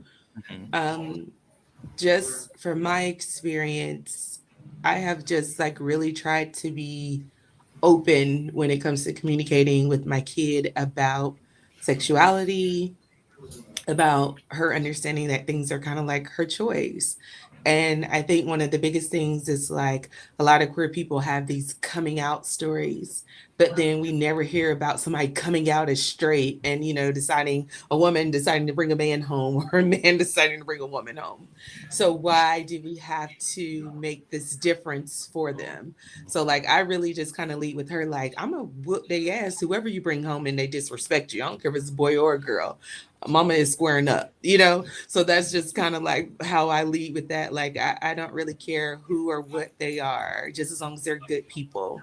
Mm, And so for me, I think just really kind of take that approach. Like you don't have to have this pressure from me where you have to figure out if you're gay, straight, bi, all of the things, because now we have so many alphabets in it. So I don't want her to feel like she's in a place where she has to decide and then I have to know what that is she chooses to decide. So I think just being like open and allowing them to just really have that space to be free and explore whatever it is that they decide they want to do, so we don't have these weird moments where now I have to kind of come out, as you would say. So mm, that's kind of like one of my things. I'm trying to stop this generational thing of coming out. Like it's mm. not a coming out. You just bring somebody home. Okay, it works. It works. If it doesn't, next, and keep it Amen. moving. So that's just kind of like what I'm doing, or something that I think would be helpful for the queer community as we continue to expand. I like that. Yes. Absolutely, just to kind of normalize the not having a stigma such attached to, this is who I am, and having to let people into that space of their lives, because it's really only between the two people that you're going to be interacting with. The consent between the two individuals, the adults that are having sex, it shouldn't be something that you have to kind of you know put on display, or make it like a performative thing where it's like this, will you still love me after I tell you this thing. But I think for the general public, for people that don't understand LGBTQIA plus people, I think the best content that I can give is something that's just so fun, and it's not serious. It doesn't take itself seriously. It just kind of shows people in their best light. Would be RuPaul's Drag Race. I know it sounds kind of crazy, but there's a lot of different stories that get told from different sectors of that alphabet soup, so that they can kind of see this is just a regular person that happens to this be their profession, or this might just be what they prefer or who they are as a person. So Drag Race, Dragula, yeah. Okay. There's a lot of good podcasts too. A lot of Oh, gay this podcast. comedians. Hello. It's I know a throughout few. Dracula. Oh, it's called Dragula. It's like Fear Dragula? Factor. It's Dragula. Okay, so I Yeah. was just saying, I was like, Drag. Okay. Dragula. It's on AMC or something, but it's like Fear Factor, but with drag queens, pretty much. Yes, oof. But That it's sounds pretty interesting. it's Yeah, I'm pretty not gonna gruesome. I think last week they like peed on a American flag, so it's Oh, really progressive, for the Whoa. family. that's I pretty didn't expect exotic, that. For the honestly. family. That's freedom of speech. Okay. You can set the thing on fire. They said that's okay. But it's on its In certain states, you can. In certain states, you can do it with no problem. In some, it's a crime. own. Oh, So yeah. make sure you're in the right state for that. Those Don't state be like, laws it was matter. cool. It wasn't a crime. State Sorry, laws you in matter. Texas. That's a crime. Oh, child, I would not. I would visit Right. Texas just to be a hoe, but I would not live in that hellhole. I would not. Like, Are the that's, niggas better in Texas? Is that what you're trying to say? girl, they are fine as Oh, fuck. oh, Man, Fine I as young don't fuck. love. remember any specific form of media growing up outside like what was that channel? There was a channel when I was growing up. You had to pay for it. I think it was like Logo or something like that. It was a queer channel. Oh, yeah, it's logo. Oh, right. Yeah, it was Yeah, logo. that channel was very helpful for me because I got into the show Queer as Folk. That's a good one. Mhm. Loved that show, It was a good one. but it did help show me that there's a different, like, yeah, because there's like this weird thought that if a male is if a man is gay, he's immediately effeminate. Like immediately, Mhm. hi. No, not all gay men. Like you know what I'm talking about. The Oh, I stereotypical know. gay man, but not all gay men are like, or men who like men in general. They could be bi, pan, whatever. There's a spectrum. There's some that are like, whoa, like the gay football player who recently came out not too long ago. I think like a couple years ago. You talk about Sam's? Mhm. I don't know. I Marco don't Yeah. know the gay Sam's, I football think that's player his that name. was like, yeah, I'm gay, and I didn't care. Child, okay, y'all could judge me after this, but he was cute until I saw who his boyfriend was, and I was just like, "Oh, you one of them." Well, anyway, logo helped show me that there's a broad spectrum of queer. I'm not even sure that channel is still around because it's been some time since It I is. thought about that channel. But I do know in recent media there are a lot more material for kids who are curious and are questioning. Like by far one of the cutest boy love romances right now is Heartstopper. It's very wholesome. Like it is in the graphic novel, they literally panicked holding hands, kind of wholesome. Mm. It's a very cute media. And Oh, there's other forms like there's another graphic novel here called Dead India. The like two main characters, they're best friends. One is male to a female to male transgender individual, and his best friend is she thinks she likes girls, but she's on the fence. So like I feel like a lot of youth has more media now to pick from than mhm. what I did growing up because let's be real, there is still a very hard line between gay men have to be effeminate, gay women have to be studs and butch. So like Marjorie. so like when I was growing up, there weren't many looks of what queer looked like. Nowadays, I do like don't get me wrong, I'm kind of jealous because like, damn, why couldn't I have this as a kid? Because it would have been so helpful. But I'm actually very happy that a lot of that the youth now have far more materials to help them navigate what queer looks like. Because that's like I'm pansexual. A lot of people paint pansexual individuals and bisexual individuals as hoes. No, we can be in committed relationships to Mhm. that individual, or if you're poly, in a respectable what's it? It's like a polycule. Is that what they call That's it? probably cool. Polycule that's built Mhm. on the foundation of respect, honesty, and just communication.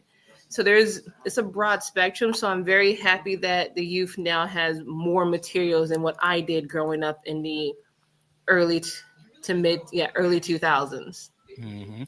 There's More also safe Steven Universe. spaces. Hmm? Yeah. Since said more safe spaces, Yeah, and totally. I said there's also Steven Universe. That's also a good one too. It's really good. I Me and actually Steven enjoyed. Universe has some beef. It's kind of low toxic at times. I'm like, hold up, and they Oh, don't it's even so address that cute. shit sometimes. I'm It's like, so hold up. cute. Oh, I also want to call somebody out because I saw that refill. I noticed that refill, Kristen. Look, Me too. time is It's also like, because Princess Bubblegum and Marceline.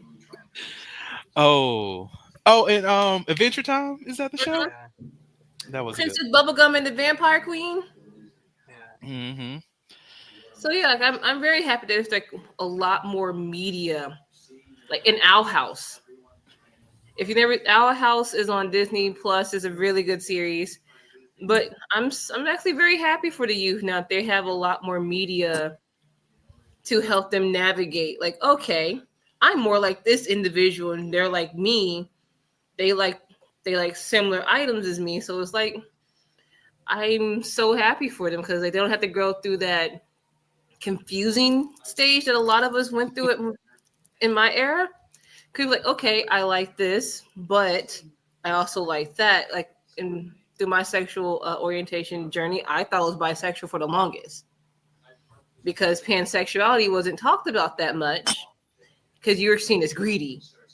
Mm-hmm. Mhm. I'm like, no, I have a broad spectrum of who I'm attracted to, and that's okay. Doesn't mean I have to like go out and sleep with every person that I find attractive. No, I have self control. I'm a human being. Don't get me wrong. If a pretty individual walks by, I'm like, God damn, they're pretty. Or if a handsome individual, yeah, they're handsome. I can look. Doesn't mean I'm gonna like. I need to go find that person Yeah. information right now. So I do like that there's a lot more media, especially for like sex ed in general.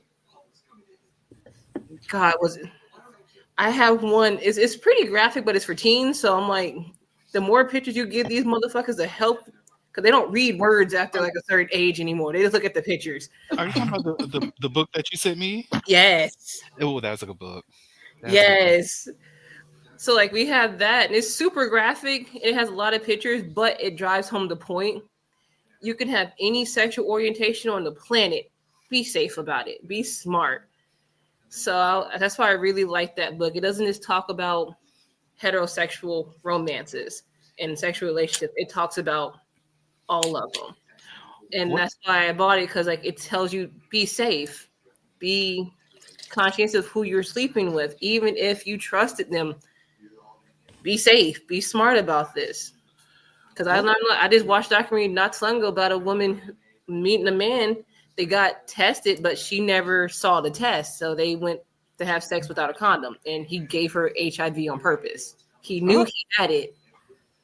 He gave it to a lot of women.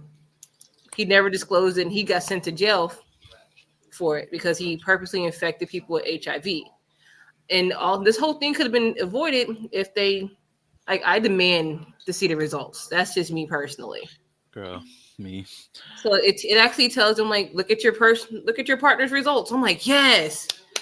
That's the main reason why I bought it, because it tells you make sure you know where your partner stands in on that test, because that can affect your life.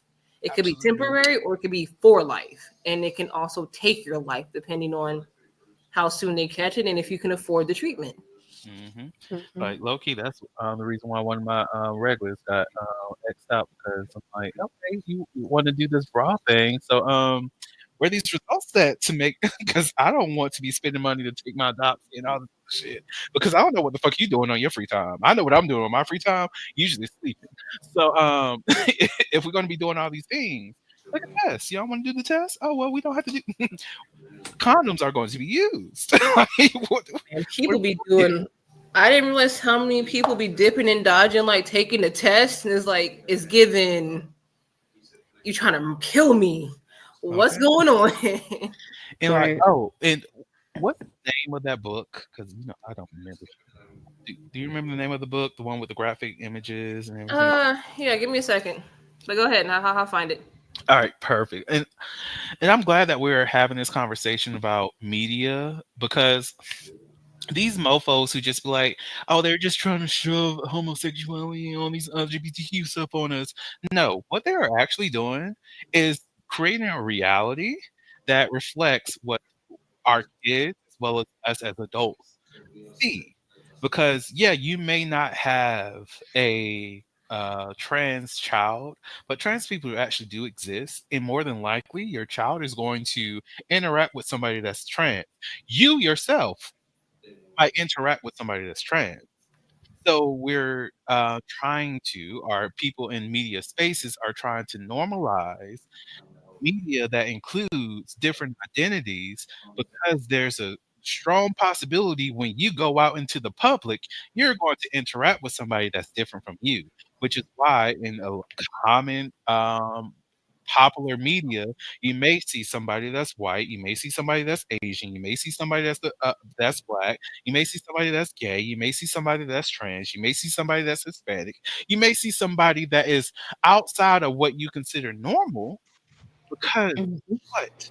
Those things exist in public in order to help other people, especially for a show that they hope gets a wide reach of fan. They're going to include those communities so that you recognize or that people recognize that these people do exist. That I may interact with this person is not pushing a specific narrative, is not pushing or shoving LGBTQ stuff in your face. It's just highlighting that there's somebody that you may know that is queer. There is somebody that you may interact with who's queer. And they have a story, they have traumas, they have differences, they have experiences that just don't match what you have lived throughout your life. And here's just a little glimpse into that. Little glimpse. And I that's think all. I'm sometimes I'm kind of funny with it. Um, Not from a lens of shoving it in my face, more so like, how genuine is this?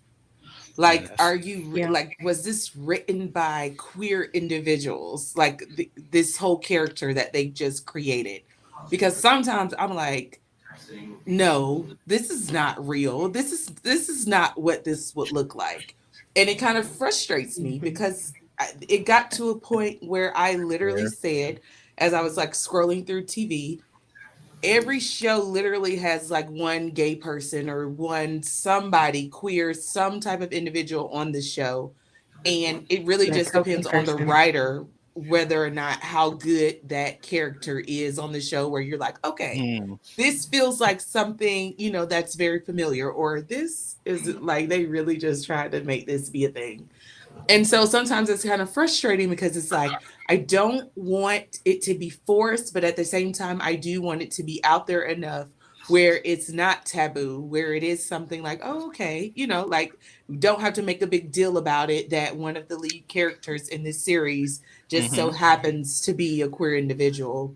But I think it's just also kind of realizing that sometimes these things are in there because it's like, all right, diversity, equity, and inclusion. Let's make sure we add this so we can get more people involved. And so it just kind of begs the And question for also me a not get lot of sued. time, And that's like, a how fair real is critique. it?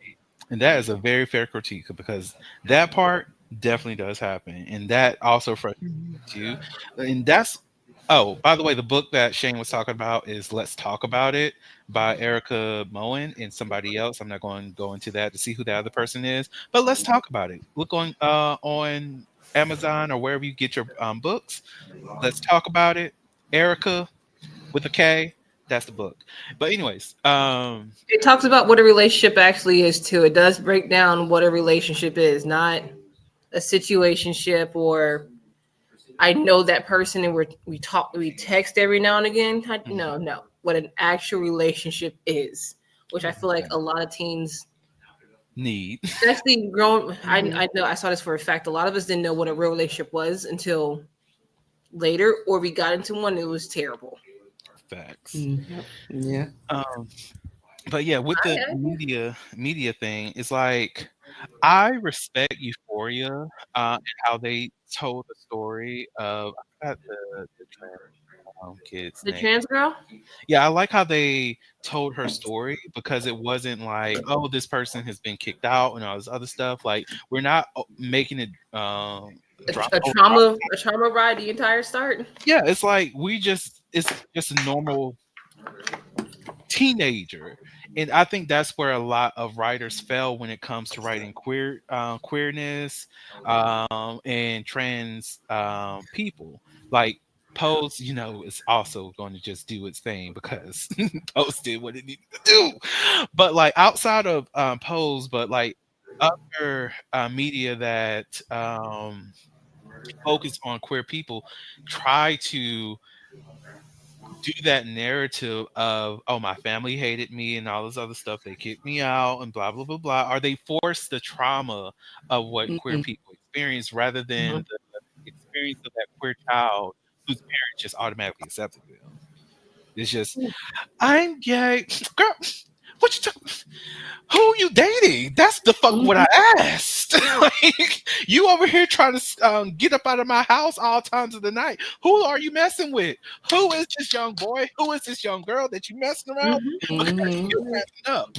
Like I'm like I I do don't hate the care about no trope. sexuality. You acting up, bitch. What's going on? We need to have Right. a conversation. Like Because a you trope acting up in my house. that makes me mad is like the angry queer. Ooh. Mm. Mm. I like especially if the individual that is the angry one is trans.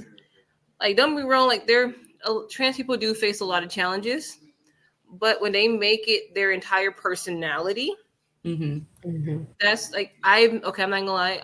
I can't even get mad too often because I have met some individuals like this. Mm-hmm. Like, Same. okay, yeah, I understand you're trans, but me and you are talking right now. I'm trying to understand what you're going through because I'm not trans. I don't. I have questions about the process, but I everyone is different in their journey.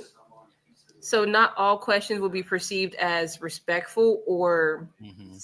not insensitive. So like trying to end it like every and that goes with anybody in general, but specifically for trans people, like trying to navigate the conversation to make sure you're respectful in real life is a challenge. And when they reflect that in the TV show, I'm like, okay, that's cool beans. But my biggest peeve is when like the character like blows it way out of proportion. Mhm. Mhm. Mm-hmm. I'm like, I understand, like, yeah, you don't want sometimes you don't want to answer that question. Instead of calling that person like intolerant or transphobic, just say like, hey, I'm not comfortable.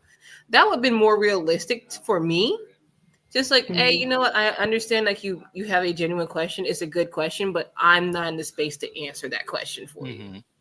No. So like if I see like if a character would do that, even if they're not trans, like they're just on the part of the community, and they're like, okay, I understand your question. That is a valid question. I'm just uncomfortable. My peeve comes where it's like that character blows that innocent question that probably made them uncomfortable.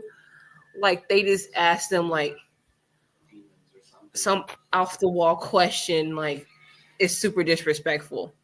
Like I can take an example. So I can't remember what show it was. A character had asked them because the character before they fully transitioned, they started off as gender fluid. I'm like, okay, when you're unsure, some people are like, okay, I'm gender fluid before they realize if they're either way. They ask like, oh, who are you today? Simple question. Who are you today? That way I know how to address you. You should just instantly you should just now die. No, if you come out wearing a sweatpants and hoodie, you like a regular motherfucker to me. I'm sorry. That's me going to the grocery store sometimes if it's raining. I'm like, it's raining, it's cold. I'm not putting on real clothes to go grocery shopping. So like that was the question, like who, like how do you identify today? And that character blew it out of proportion. They got super mad. That's like my biggest pet peeves when they make the angry clear. Mhm. Yeah, there are certain situations that you should be upset, but if it's just a normal question asking how to respectfully identify you and you go off the rails, in real life, I would just leave you alone. I'm like, oh, we're never talking again. We cannot even be friends. At this point, you and I are not even acquaintances. You are nothing. Mhm. No, like I had to have this conversation with I have to say it peer because she's not really in my class, but because she was seeing a client who happens to be I think m- male uh transitioning to female, right? Um and because of a lot of the narrative that we are fed through the media and everything, and this is working as a therapist and doing family therapy at that. We want to side on the the victim that's going to be here and the person who's most marginalized, right? And I had to have a conversation with her like, okay, what's missing here in the way that you're doing your family therapy is that you're not really focusing on the parents' needs at all, right? Like you want to be there for your trans client, you want to be there for this person because they do need that additional support, but you also have to think about the impact of this transition that it has on the parents too. Because if not, you're missing a huge gap of why there's dysfunction going on within the family. Because Mm-hmm. this family knows this child from who they named them as, who they got to experience them Mm-hmm. as being throughout the majority of their life. And now they're coming to terms with that this child is somebody who they did not recognize their child to be. So what you need to do is cultivate a space for that conversation and hold space for the grace that the parents need to grow in that. Because if you don't do that, now you're demonizing the parents. You're making them feel as though that they're not loving their child the way that they need to Mm-hmm. love their child. When it's only they just have to get adjusted to that. And I think that's the thing that's really missed out in a lot of the media that we get is we don't get to have the story of the parent who's have to do that adjustment, going back Mhm. to election things, for those parents who are dealing with a trans kid, they do feel unheard in those spaces because we focus so much on the trauma that's going on in the child, but we don't think about the trauma that's going on with the parents that have to make that adjustment. Hmm. They They're have to go through that grieving death for the technically person the they loss. created. Yeah, and they're Yes. grieving that. Yeah. Yeah, Especially depending on the age and when they start to transition. Because Vernon, Mhm. you and I have a friend that we knew as one individual, and child, then after college they transitioned. So it took us a while because we knew love them her. Same. Yeah. as who they were, and it's like, Hmm. okay, this is now so and So and so. so. Yeah. Yeah, Gotta and remember this. Sometimes I caught myself slipping up in the beginning because like Hmm. I knew them years leading up to this as one person, and mhm, I respect the fact that they're transitioning. I love them. I Hmm. still support them to this day. I love them deeply, but it was still just a transitional It's a period transition for for you as me. well. Like Yeah. Yeah. I'm Transition for I'm now everyone. disassociating from that individual to who Yeah. they are now. Like Mhm. luckily they were very very understanding. Like slip ups will happen. You guys know me for XYZ years, and because they were honest, like yeah, my parents still mess up from time to time because their sibling they mess up. yeah, because like Right. let's see, I think they were like 22 when they started to transition, Mhm, 22, 23. I'm like, for me, it was 4 or 5 years. Their parents, it's their entire lives. Hmm. mhm. Like one of my staff members, her partner transitioned. So they start off as a lesbian couple. Oh, I Mm, love this. yeah. Yeah. Her partner transitioned. They went to individual and couples counseling throughout the entire process to make sure, Mhm. Oh, that's really A, good. she like my staff member was understanding what was going on and if this was what she wanted because at the end of the day she started off in a relationship with another woman and this Mhm, they are still together but it was a she admitted it was a bit rocky because I Yeah. had to reconcile that the person I fell in love with and married is Mhm. now this individual, Hmm. which I'm like Right. that Look sounds now valid. they look different, sound different. I mhm. mean, They, they're still the person that you grew to love and all of that. They still have those same eyes that you fell in love with and everything. But I mean, at the same time, like what you see in front of you is now It's somebody completely different. Mhm. So it's like your brain really having to wrap around that, like what you see every day versus like I know you're you. I know who you are, but still like you're still not the person that I remember all these memories with. So again, like you guys were saying, like the transition, the loss of this person that you knew for however long and just being like, I still support you and I love you and I want you to be your truest self, but please understand like I still have to transition with you.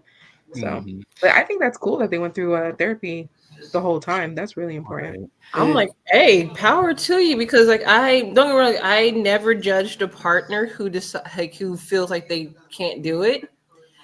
Hmm. But and then like of course there are those partners that get mad because their partner's leaving them because they're transitioning. And I'm like, you should take that as the biggest form of gender affirmation on the planet. Mm, Because I read a Reddit story. He started off in a relationship with a woman. She came home, said she's transitioning to be male. He was like, I don't want to be in a relationship with another man. I'm like, Hmm. then she called him, then he called her, like their ex now, home, like transphobic. And I'm like, no, they seeing you you literally, as what you That's what they're saying for you because just like you're saying that was like when you first talked about this couple being a lesbian couple and then one transitioning, I'm just like, well, how does the other person feel? Because if you strictly identify or at least your whole life identified as someone who is a lesbian, I like other women or female presenting people, and then now all of a sudden you have something different. I mean, forget what everybody else is going to say and ask you, but mm-hmm, you really have to ask yourself, like, even though I love this person, once again, I still have to view this new version of you now. And am I still going to have those same kinds of feelings, attractions, physical, sexual attractions? Forget the romantic side for a second. Like, am I going to be able to still give you all of me in that way? Because I'm just like, in my eyes, you look like a man now. Like I don't like yeah, men, especially if there was any kind of trauma related to that, or something that was like I already identify as this person, but seeing how shitty men are for whatever reason, like locked it in for that person. And now you're just like, well, I mean, I definitely love you enough to where I want you to be who you are, especially if you felt like you've been somebody else your whole life. But for me, like, I just see you as a man, and in my mind, it automatically clicks that, I don't Mhm. fuck with them for these reasons. It Yeah. low key, this specific conversation, this always Mhm. brings out the toxic side of me because I'm just like love it because like having some lesbian friends and just learning when the lesbians they When the lesbians what? the identity politics come into play. It's like, and it's not necessarily to that specific person, but it's Mhm. the lesbian community, and this happens in gay Mm. spaces too. And I'm just like, y'all just doing the most. But it's like, so you can't be with a trans man and be considered lesbian. I'm just like, why are you stripping her title away? Don't do that to Exactly. her. Don't do that Like, to this. She's shipping listen, the like relationship with. I, No, don't do it. Now we stripping I her just title like, no, how you are she not a explained it, lesbian. You she are actually, not a lesbian. You are not a real lesbian. Like this gold she star You're gay not a show. explained real it lesbian. really That's the well. one. She was like, I've been with this person. They've been together for a while, Mm-hmm. a while, Hmm. like over like 15 years, a while before they transitioned, like 5 years ago. How my staff member explained it, she was like, I've been with this person. They see me at my lowest. Mm-hmm. They've seen them at their lowest, not including the process of transitioning, all the care that goes with that. Mm-hmm. But Mhm. she was like, I've been with this person for 15 years. I've seen them at their lowest. They see me at their lowest. They understand me. I understand them. She was like, she was like, that's why they went to personal therapy outside of the Mm-hmm. couple therapy, because she needed to wrap her Her mind own around, feelings. yeah, like Yeah. how does her love and feelings for her partner weigh against their transitioning? Mm-hmm. Because yeah, if they're only dating for 2 years, it'll be a lot easier in that decision. But because it was 10 plus years, she was like, this, like, his transitioning of anything that could have happened in our relationship, that's literally at the lower end of the spectrum when it comes down to like life changing decisions. Mm-hmm. Because yeah, he's no longer who she married and like met and all like that. But if it's just the transition and not, and it was all smooth, they agreed to therapy, they did everything right. She was like, I'm willing to give it a try just to see how it goes, and they're pretty happy. So That's like good. for her, it was a hard decision because it was like 10 plus years. So Mm-hmm. it's the feelings and her love and memories versus who they and their happiness versus seeing her partner continue to struggle with who they are, go through like the whole downward slope of depression that we've seen a lot of trans individuals go through when they don't have that proper support. So she was like, it was a math game, a literal math game with her and her therapist going over her feelings, the transition, and all of that. So I'm like, that's what's up. I'm like, because 10 plus years, and then it's just like, oh, sat down, had a serious discussion about wanting to transition versus all the other nonsense we've heard pop up in a lot of relationships. I'm not saying like the transition is nonsense. I'm just saying like we've all had some friends who've had some interesting decisions in their relationships and they stayed, and it's like, okay, I'm gonna mind my business. But yeah, so she was like, it was a hard decision between her and her therapist, but how she weighed it out, I'm like, you know what? You're happy, your partner's happy, you guys are doing really well. It's about 4 years, going on 5 years post transitioning. Everything seems to be going well, and they're happy, and they still see therapists still to make sure like they're on Everything's top of all their good. feelings. I'm like, okay, Hmm. I completely understand that because it's hard to throw away 10 plus years over something minor in comparison to what could have happened. Hmm. Of I course, was like wondering too when you were saying when other you were people who are talking about this. transitioning.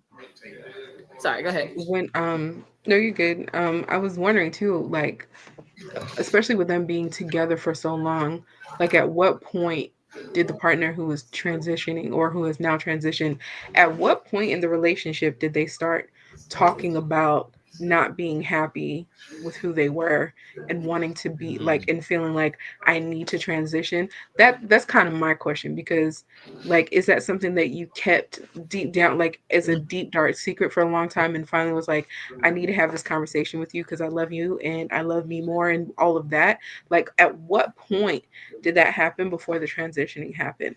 Or was it something that was kind of like they've been hinting at this for a while or they've said this on and off at this point in our relationship and, now we got here, So it kind of makes me curious as to how all of that came about, especially for them to continue to be as strong Right. as it is. Because, I mean, I couldn't imagine being with somebody for 8 years and then they tell me year eight and they've never had mentioned it before, or at least I've never heard it from them to have this conversation and then just be like, I love you enough for you to be your entire self and I support you completely. And then again, like, but we need to go to therapy because for all of these reasons, but of course, go ahead and transition and to find like that space to be like, I'm going to give it a try because I love them so much and I'm not going to throw all of this away. So, yeah, I would be interested to know how that worked out for them or I how didn't where that ask came in. too many questions because I feel like that's a personal Yeah, yeah. in between the two of Yeah, them. for sure. That was a lot more intimate because I knew them prior to her partner transitioning. So I knew like, they went from luckily they went from one L name to another L name. So I'm like, yes. Look, Yeah. Amazing. that's a whole thing too. It's just a lot of relearning. I'll admit, I'll tell Mhm. myself, like, I always tell people like I'm an old school lesbian when it comes to it's just like I'm judging her a already. film. Yeah, I know it. I'm putting it out here. There's a femme and a stud. And I call it, I still joke, and even to this day I'll say it's a girl and a boy. And Mhm. like that was all I knew when it came to like being a lesbian. Like, no, there's That's one all I knew that's because a I had the lipstick. stud on. Mhm. Yeah. And so it's like for me, like I will credit my best friend with really exposing me to like different kinds of queer and just like all people. And so one of the things, and that's one of the things I was supporting, which is alt. And basically it's just a safe space for queer black folk to get together, and whether that's dance, drink, party, network, all of these things. But it wasn't until her where I was starting to be introduced to people with pronouns they, them. And for me, Mhm. all I knew was she, her, he, him. And so She, when her, he, I him. started to have to open my horizons to start saying they and them, my mind is like, okay, this doesn't even sound like correct grammar when I speak this, but I also have to understand that this is what this person wants to be acknowledged as, and who am I to say no? Because you're presenting one way, you have to be, one or the other. But it's always just like this self-awareness that you have to have as you navigate being like a queer individual. And as we're growing and expanding, and more people and more identities are coming, like it's like I love it, but if I can be completely transparent, I'm always second guessing myself whether or not I am referring to somebody as how they want to be referred to, or worrying that maybe in a moment of us just talking and having a good time, I'm going to slip up and say what my mind has been conditioned to believe them to be. Yeah. And so that's just like one of the things that I struggle with as I navigate just being a queer individual, like making sure that Yeah. I'm identifying other people the way they want to be identified, and just kind of erasing some of those old school lesbian ways. We love it. We love it. Like I'm here with you. Like that's like me and neo pronouns because I'm like me being English teacher. I'm just like, girl, these don't exist in my realm because these are neo pronouns, meaning they are new pronouns, which means nobody's being taught this. Okay, we're not going into school to be like, what is a Zer? Like, we're not going into school learning that because there's not actual context of where we will use that. Because personally, like, so the general rule, like for writing purposes, if you are going to write something, you can use they, them until the point where it's like, okay, we're being confusing. Now let's go ahead and use the specific pronoun of the writer that Dang, is yeah. producing this study or this actual fiction, whatever the case is. So that's why you see a lot of research studies that have he or she pronouns in it because that's just a general rule.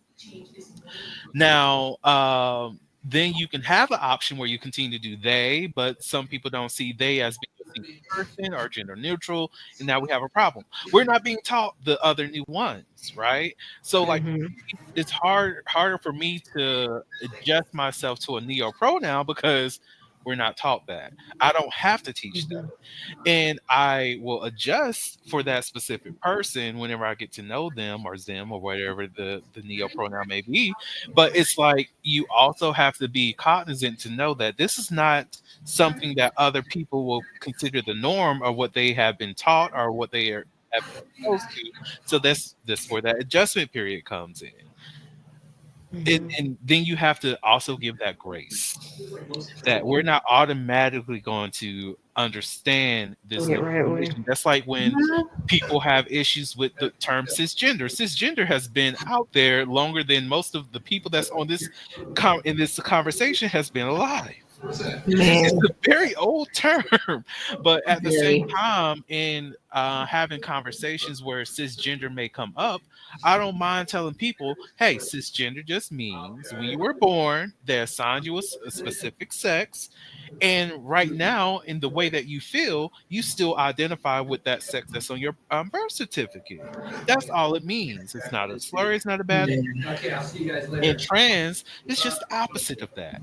That just means you do not identify with that thing, and it's all good. You know, we're good. We're fine. We're friends here, okay? Hey, And I think the issue. Well, where am I going with this? The liquor just start hitting. Sorry. It get Uh-oh. kind of, well, I was gonna we say it did get talk kind of about late, but never mind. identification with pronouns. There we go. So it's like me. Yeah, I'm not going to just regularly know that I need to communicate with you with these things. But once you educate me, once you provide me with this information, I'm open and willing to make that adjustment that's needed. I struggle with the neo genders. I mean neo pronouns. I'm like, hold up. Girl, there's like 85. Um, because I'm not. I did short circuit one of their brains once. I'm like, so this is in English, right? Like some of these letters can't be pronounced in other languages. So I'm like, it's not very. They're like, it's universal. No, It's no, not. it's No, it's very not. American. Let's not No, take thank you. Western ideology and make that universal because it's not. Okay. Because it's not, because even because American English isn't regular, the Queen's No, English isn't. we're So like what are we talking we about? we're like how Drake does his lyrics. We're a mash potch of other people's stuff. Ooh, the We're shade. a mixed pot for real, like literally and figuratively, a mixed pot. The shade. Bro, yeah, like I struggle with a gender because I'm like, Yeah. wait, I can't say a single pronoun. I gotta say your name. You know how tiresome it's gonna get in the conversation. Fair. Like, I have a Be in coworker third who's person the a whole gender, time. and I'm like, I have to like coach myself before I start the conversation. They are a gender. Just say their name. But if I don't want to Mhm. say their name, well, I'm doing this. The Fuck whole it. time, because it gets I'm so, doing it wrong it gets now. tiring. It's like you're narrating a book where the only thing that you can say is their name, and you're just like, why am I speaking in third person to have a direct one-to-one person Yeah, conversation? especially if like I'm describing a job that this individual is doing for me to my supervisor. So it's like so and so, da da da da, so and so, so and so. Like, I hate it. I hate it so much. But I will say, in the beauty of it all is that, and I think this is something that many people have to walk away from, like even these conversations about gender and pronouns and whatnot, is what that respect looks like. Like I hear some people who's just like, oh, if I cannot call you they, well, if the presentation is not matching the pronoun that you're identifying as, I'm just going to call you your name. And if this person specifically say that there's actual pronouns that you can use, there's a level of disrespect there because you're not trying to see them fully. And then, like with this agender person, it's like, just call me my name. But those other things that exist out there, because we don't need that. Just call me my name. And that's where it's appropriate to just use that person's name. And I don't think people are used to establishing respect on the level of that individual themselves. And they Like, think I'm about the respect that trying. only they want to receive, meaning I'm respecting you based off of the terms that I come up with, rather than I'm respecting you based off of the terms that you came up with. Mhm. And I think that's the problem with where our society is today as well, is that we're trying to respect people in the language that we have, rather than the language that they use. Mm-hmm. Okay. What was it like? Was it Latinx that Okay, Americans try to pass off? And it's girl. like, bro, they can't say that If I letter. tell you, that makes me upset every time I see it. Like, I'm like, They okay, still use it. the people who are okay with Latinx, I'm not judging you, and I'm not taking away from your use of that. Continue to use that because you are comfortable with that. But when you talk to Yeah. somebody who is actually like engulfed in the community outside of the United States, they're just like, what the fuck is that? Like, there's Right. gender neutral language that you can use, even if you want to say Latin, you can say Latine. There's actually In declension and grammatical use for Latin-based that. words, there's a gender-neutral form of it. And that too, like there's always a gender neutral term, and there's also language used in the Latin community for people who are trans. Now the only difference is you might have to change that based off the country that they are derived Yeah. from, Mhm. and that's the only difference there. But if that person is not aware of that, and if that person doesn't know their heritage, okay, I get that. But there's still language that works with the language of Hmm. Spanish that actually goes along with gender neutral terms, and we just choosing not to use that, so we're just going to put an X on everything. What are we talking about? Like, I would love for there to be a gender neutral version of Mrs. and Miss and Mister, because I'll be Mm. sending people emails and I'll just be like, I don't know if you married or not, and I don't want to disrespect you Right. And because I y'all don't care. motherfuckers be getting That's a real serious about that. Bitch, I'm fucking married. Oh, I'm sorry. I don't know you like that. so it will be so it will be Oh, to who this may concern the sir, whole time. Not sir, or to madam, respect with her. Vernon. Dear Right. first name, It's sir or madam. sir or madam. That's it. Hmm. Or Madam X, or Madam with the X where the A is supposed to be. I'm I don't know. Vernon. Sir Vernon. with If the I But X. wanted to ask some What? you, I people would. but some I people would. revert to themselves as Zer also. So That should is it true, be because No, you no, was no. you were ahead Sir, of time. man. Me and these neo pronouns be fighting. I'm like, I'm wait, telling what? you. Hmm. Son of, I'm like, who misspelled this? Because like the way they're spelled, I'm like, what poor dyslexic child made this list? I'm so done with you. I think I I'm seen like, that one time with someone's like social media handle, and it was supposed to be mix, so MX. And so I I've thought it seen was that. just someone who just put the X after the M, because you know how some people would do that as part of their like handle or whatever. They'll put X's in different places. So I thought it was that until they said that this is how you The pronounce. I said, gender. "Oh, Mhm. that was my bad. I thought this was never yeah. mind." And that's a useful skill to know as well. And then you gotta look away, like, oh, I'm so sorry. Thank you for Right. letting me know. I'm like, damn, I just got Right, dumb. exactly. I'm like, "Thank you for letting me know who you are."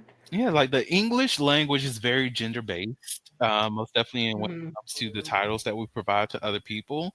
And It is a hard adjustment, but it's also adjustment that can easily be made if we choose to do so.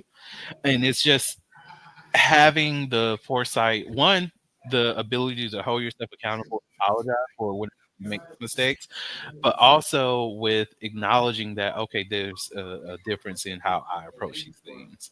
Like again, when it comes to neo-pronouns, if you tell me, you let me know that this is the way that you identify, I'm going to use it for you. Because that's how I show my respect to you, and I don't want you to think that I'm being disrespectful. Now, if you fuck around with those fuck arounds, I'm not going to misgender you or identify you any way that you don't want to be identified, but I am going to correct you.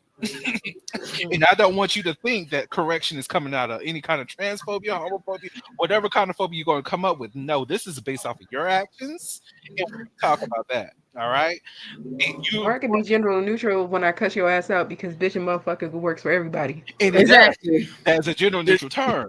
When I say nigga, I'm not Okay? talking about a man out here. I'm talking about everybody. I'm Hmm. talking about all of y'all. Nigga.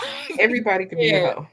I legit told somebody, I'm like, listen here, I'm gonna respect you for who you are, but don't get twisted. I will disrespect you on the highest degree while maintaining your however you wish to be identified as. I'm like, I'm I know that's right. disrespectful to the nth degree. If they had a PhD in it, oh, I'll be teaching courses. Don't play with me. Listen, you can be 'Cause I remember identifying I as told a trans woman and I was at a bar. I was literally my bitch. She bumped into me. And I'm like, oh, I'm sorry. And she got rude with me. I'm like, hold up, hold up, hold up. I legit told her, I will beat you like the woman you claim to I was about to be. say, That's mind you, all. teach you to fight.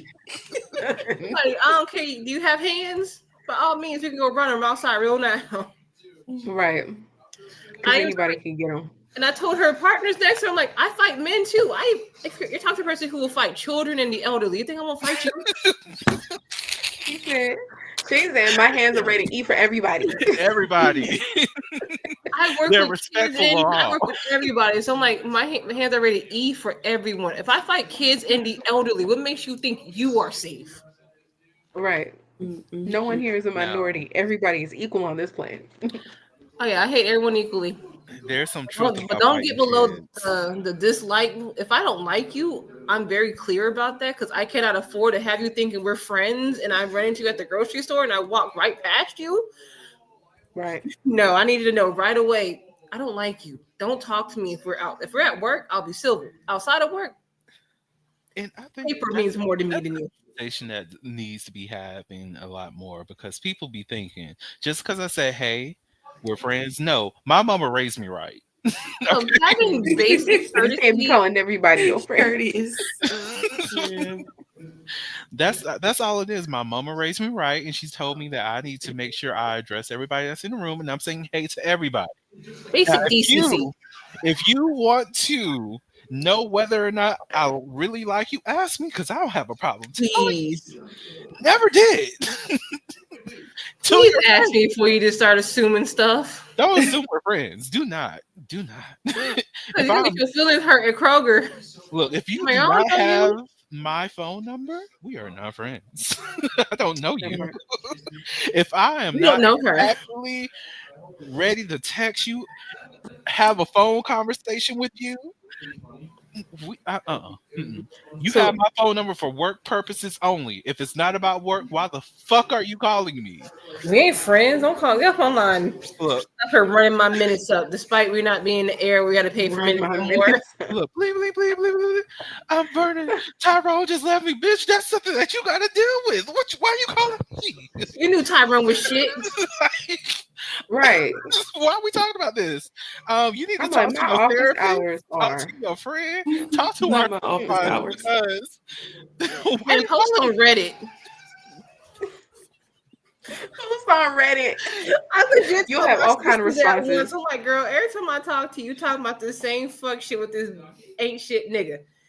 Post on Reddit. I'm getting tired of hearing you. I'm so Right. They'll tell you A everything you do Reddit and don't account need is to know. free and anonymous. I am so done. Reddit actually has some good porn on there. Actually, some people really do be using Reddit as their little diary. I'm like, by all means, however you need to get it out and not bother people with the same story. That's how you The do it. people on Reddit do not listen. They're like, I want to stay in a relationship, even though clear signs of them not liking you. You're gonna stay? Okay, not my business. Not at all. It was a Speak good read though. Thank you very much for the 5 minute read that I got, but ain't my business. this refill game is beautiful. Oh my god. Listen, the way she turned I her Child. was camera off, wondering because I opened was it like like, nobody was why gonna are hear Like they it, I was and trying to just figure out pour a what to little do bit. I next. saw so her. much? I I had keep this segment, noticing. y'all.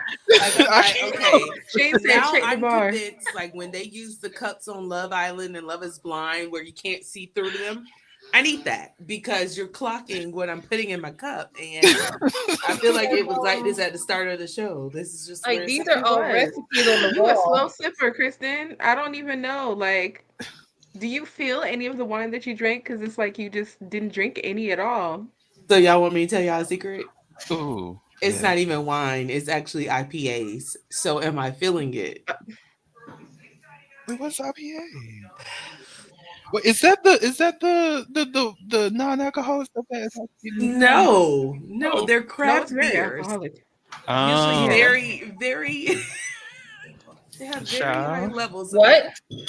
alcohol. I heard of that non-alcoholic brand that's essentially just shrooms, and I was like, bitch, I might want to Oh, try speaking of that. shoes, my mom sent me some in the mail. Bitch, not your Oh, mom. that's nice. I told you I never. Me and my parents may have been divorced. I'm really close to both my parents. My mom be shipping me shit in the mail. I'm like, is this legal? Mm. It doesn't matter. Just let me You know what you buy them think. off I'll of cross Amazon, my T's so and try it. I support. I'm I actually support. about to make one of these drinks later on tonight, or no, Sunday night because I'm off Monday, so I'm having a ball. Bitch, Yeah, well, I It's just a off Monday. recipe. realized Right. those are drinks in the background. Why did I not notice Oh, that? I see They're it now. I right. recipes. didn't see it either. I thought Listen. it was I just see it regular now because I artwork thought there were on the crafty flowers. cups. Nope, not Yeah, either. flowers with a name and some other shit. It's Yeah, drink sex on the recipes. beach, smoking Damn, tongue, alcoholic, acid. yes.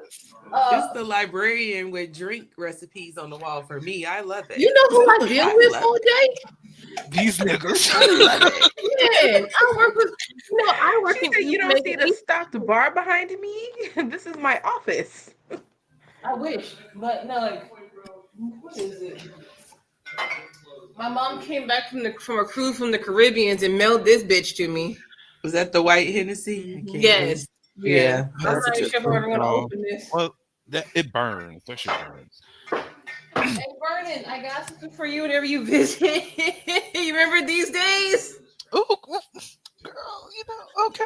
I It's don't not, like it's it. not the I honey don't though. care for crowns, so I'll be there soon.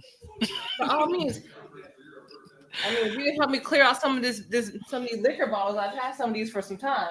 Girl, But well, I don't like buying liquor, so if I could get anything for free. this was a Speaking birthday of which, gift from my boyfriend. It's mead. oh, but he couldn't get the Sir Davis. I'm The judging who? Sir Davis. We had the conversation about it. Oh We don't yeah, purchase that ourselves. yeah.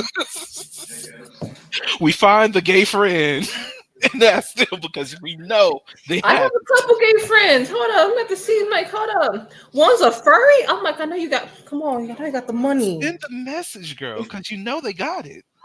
Like, I went to. Remember, I told you I went to the furry convention. Oh yeah, that's right. Like, Wait, who besides me have tried Sir Davis? And this is not an Haven't ad for yet. Beyonce.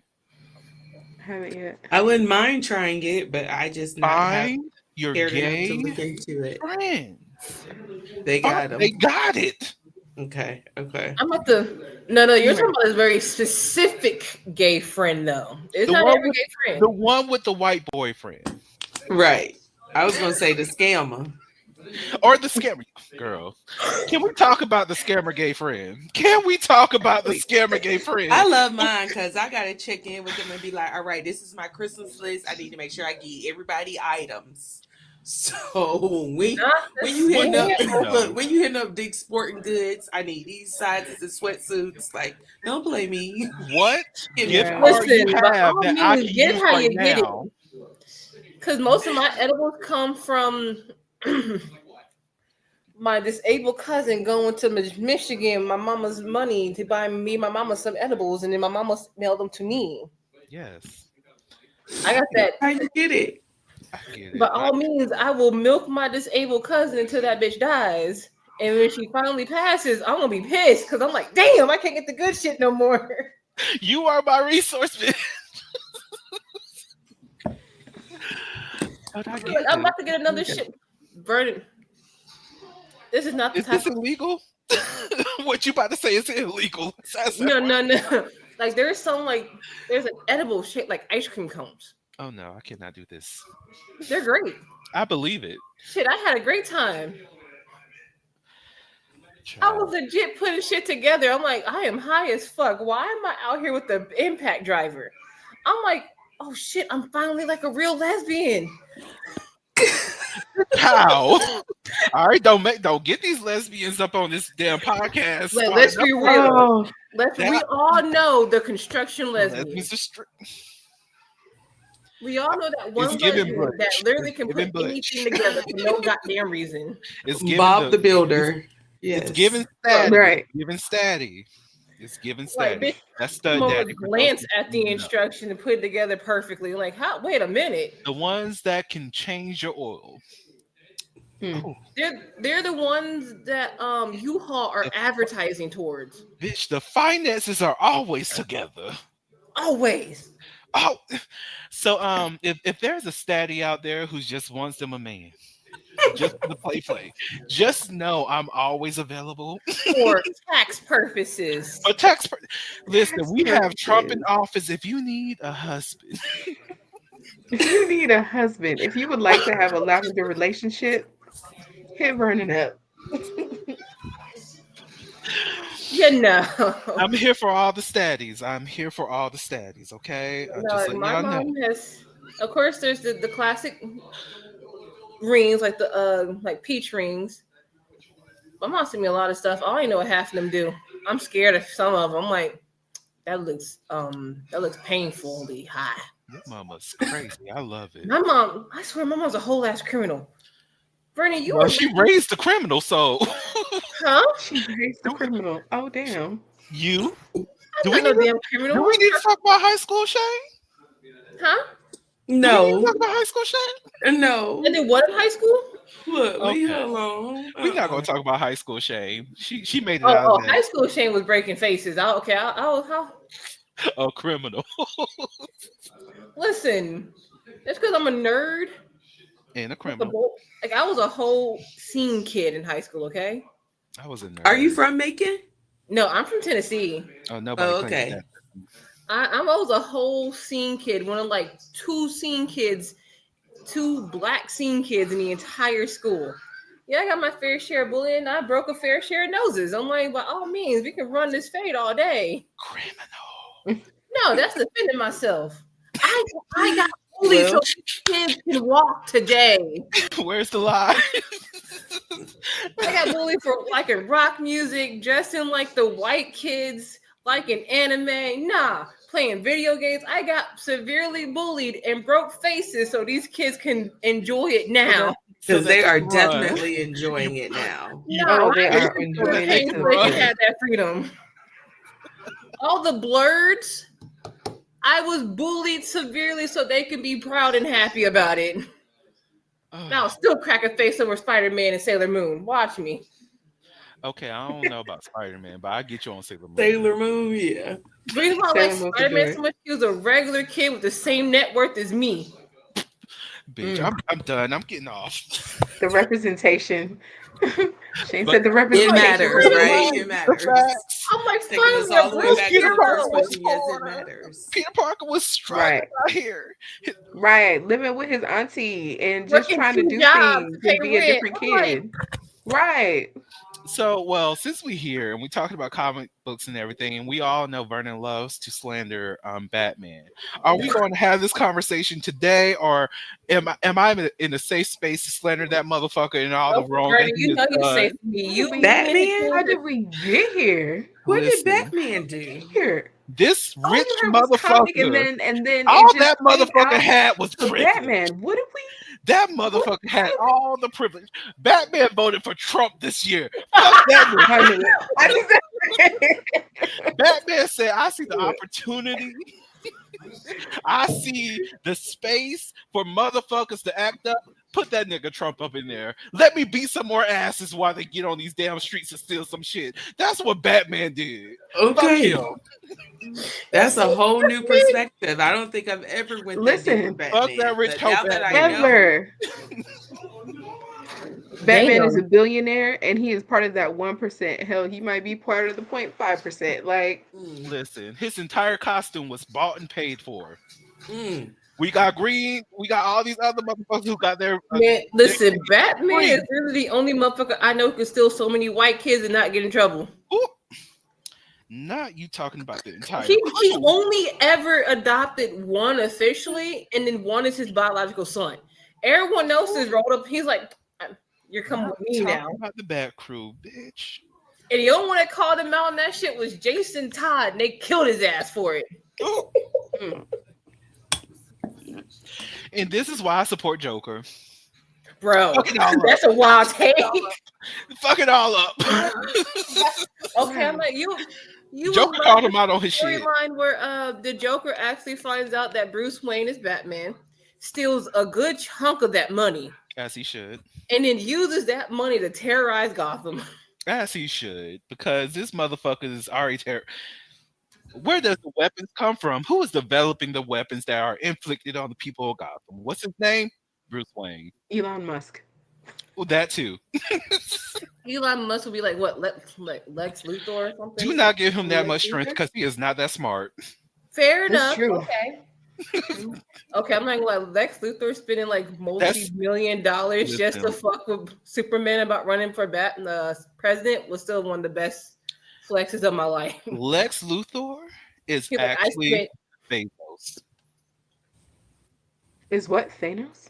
Jeff Bezos. Jeff Bezos. Oh, it sounded like all I heard Yeah. was Empire. I was like, what?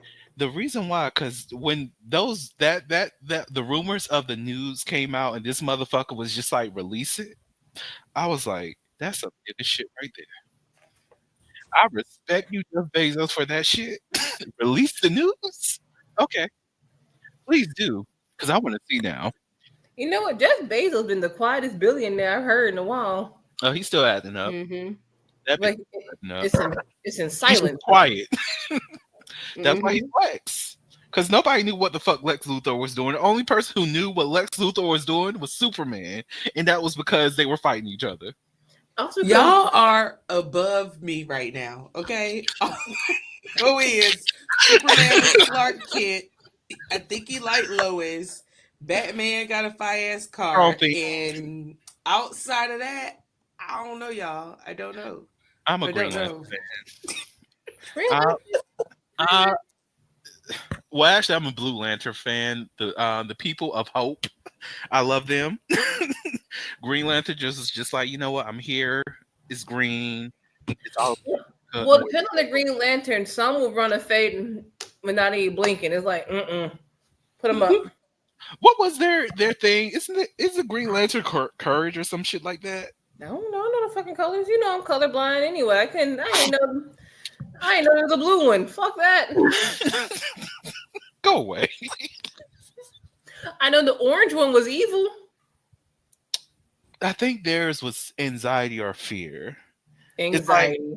They're not That's freaking necessarily. hilarious. Can you imagine you being an evil villain powered by anxiety? If he came to the U.S.